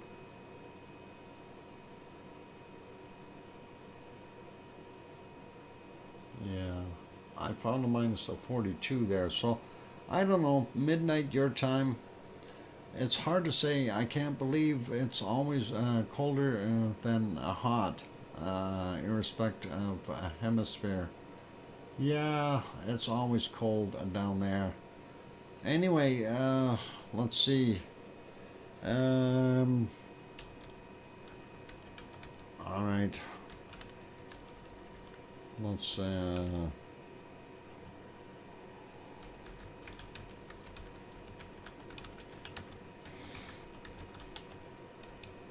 right, let's see what we can do here for I guess I have to go feed the animals for an airdrop. Oh boy. Let's see. I can do the airdrop if you like. Oh, that would be awesome if you could, and I can continue on and finish off with my stuff. You can use my fuel this time if you like. Oh, awesome. Anyway, that is incredible. Yeah, I think that's kind of weird having the differences in time zones. So it is a little bit weird, and you know, yeah, gotta do what you gotta do. And yeah, I mean, you can see on the screen, I'm not goofing around. I did have it set to a 2100. That's where I had it, and I just did the move here just to see if that would make a big difference. But that's where I had it, and that is my time, right? So kind of weird that we would get that much of a discrepancy in the map. But I guess that is the way it is, and not sure how they actually work that for you or me, and that's kind of weird. And there you go, and go to the cold places. Oh, you got the cow in there too. Yeah, that's awesome. Okay, excellent. Let's put this back on something a little bit more warmer, and we'll get that lava going again. And what? It's worked up to now. Yeah, I'm surprised that it's gone funny on us, and it has. Sue, honestly, I agree with you. It has worked up to this point. It's been a little bit weirdish, and I mean, I haven't done anything different with mine, obviously, so makes me wonder what was actually happening. And anyway, let's leave it as that, though. I'm not going to worry about it, and let's not panic, and we're all still all good. I'm just doing a quick final check on some volcanoes just to see if we have something somewhere that's erupting, and I don't see anything anywhere. I was concerned about Stromboli, and Stromboli is quiet and all good. So Sharon Stewart says, "Woo, Sue, and bon voyage," and all right. Yeah. And she retracted it. I missed what the rest of it said. Was there a typo in there, Sharon? Oh, you moved too quick. I was looking at the other screen. And anyway, all good, you guys. Okay, so we are going to leave it as that. Yep, a typo. You had a typo? We will leave the typos alone. And I'm just readjusting things here so I can see my Fragata felt area, and see if that has changed any. And no, well, we're seeing it up, going up a little bit, but not by much. And all good. So yeah, thank you everyone for being here today. And I'm glad that we got through the day, even though we don't have any really big lavally eruptions anywhere, although we'd like to see some. Big thank you to our wonderful super chatters of the day. And we've got a full circle, and Dinkle Storm Chaser, Dutch Weather, Barbara, and Linda Schoof. Thank you all for your nice super chats. And then also Barbara did the one gift as well, and that was C&D Boy who got that one, which is awesome. So thank you for those, and you guys are always awesome doing that. Really do appreciate it. And saying a good night, Doc, and everyone. See you all, or see all you lava lovers tomorrow. Sue, have a good night, and thank you very kindly for all that you do here, sending in the reports and things. And that is awesome. And hope you have yourself a good evening. And I hope everyone has a wonderful evening tonight. And it is Thursday, of course. Tomorrow is Friday, so we'll see how the week ends. And I want to say a big thank you to our moderators: Arizona Snowman, Piggy, CND Boy, Gary 24/7 Live, AZ Skies, and Lucas Snow, and Joseph Fields, Texas. Thanks, moderators. You guys are awesome. Appreciate that hard work. Also, big thank you to all of our lavaliers and all of the lava family. You're all cool, awesome, and right on. I see we are actually down to 14 people already. We didn't have that many people in today. Maximum was 53, which is a little bit down, but that's okay. Hopefully we'll see that number pick up a little bit in on the weekend. I know Fridays are usually a little bit less as well. So all good, and we'll say thank you everyone. I'm not going to run on too long here. Be good, be kind, take care of yourselves, everyone, and fingers crossed for a good eruption somewhere where it's not going to harm or hurt anyone. And keep our ears and eyes open, and stay safe, hopefully, and nobody gets any earthquakes. And we'll do it that way. So, on those friendly notes, take care, good night, and only one thing left to add. Please, please make sure that you tell your loved ones tonight, or tell your loved ones that you love them tonight, for tomorrow is never promised. I'm your host, DrFox2000, here in Edmonton, Alberta, Canada. Good night, everyone. Take care, and we'll see you all tomorrow. Oink, oink.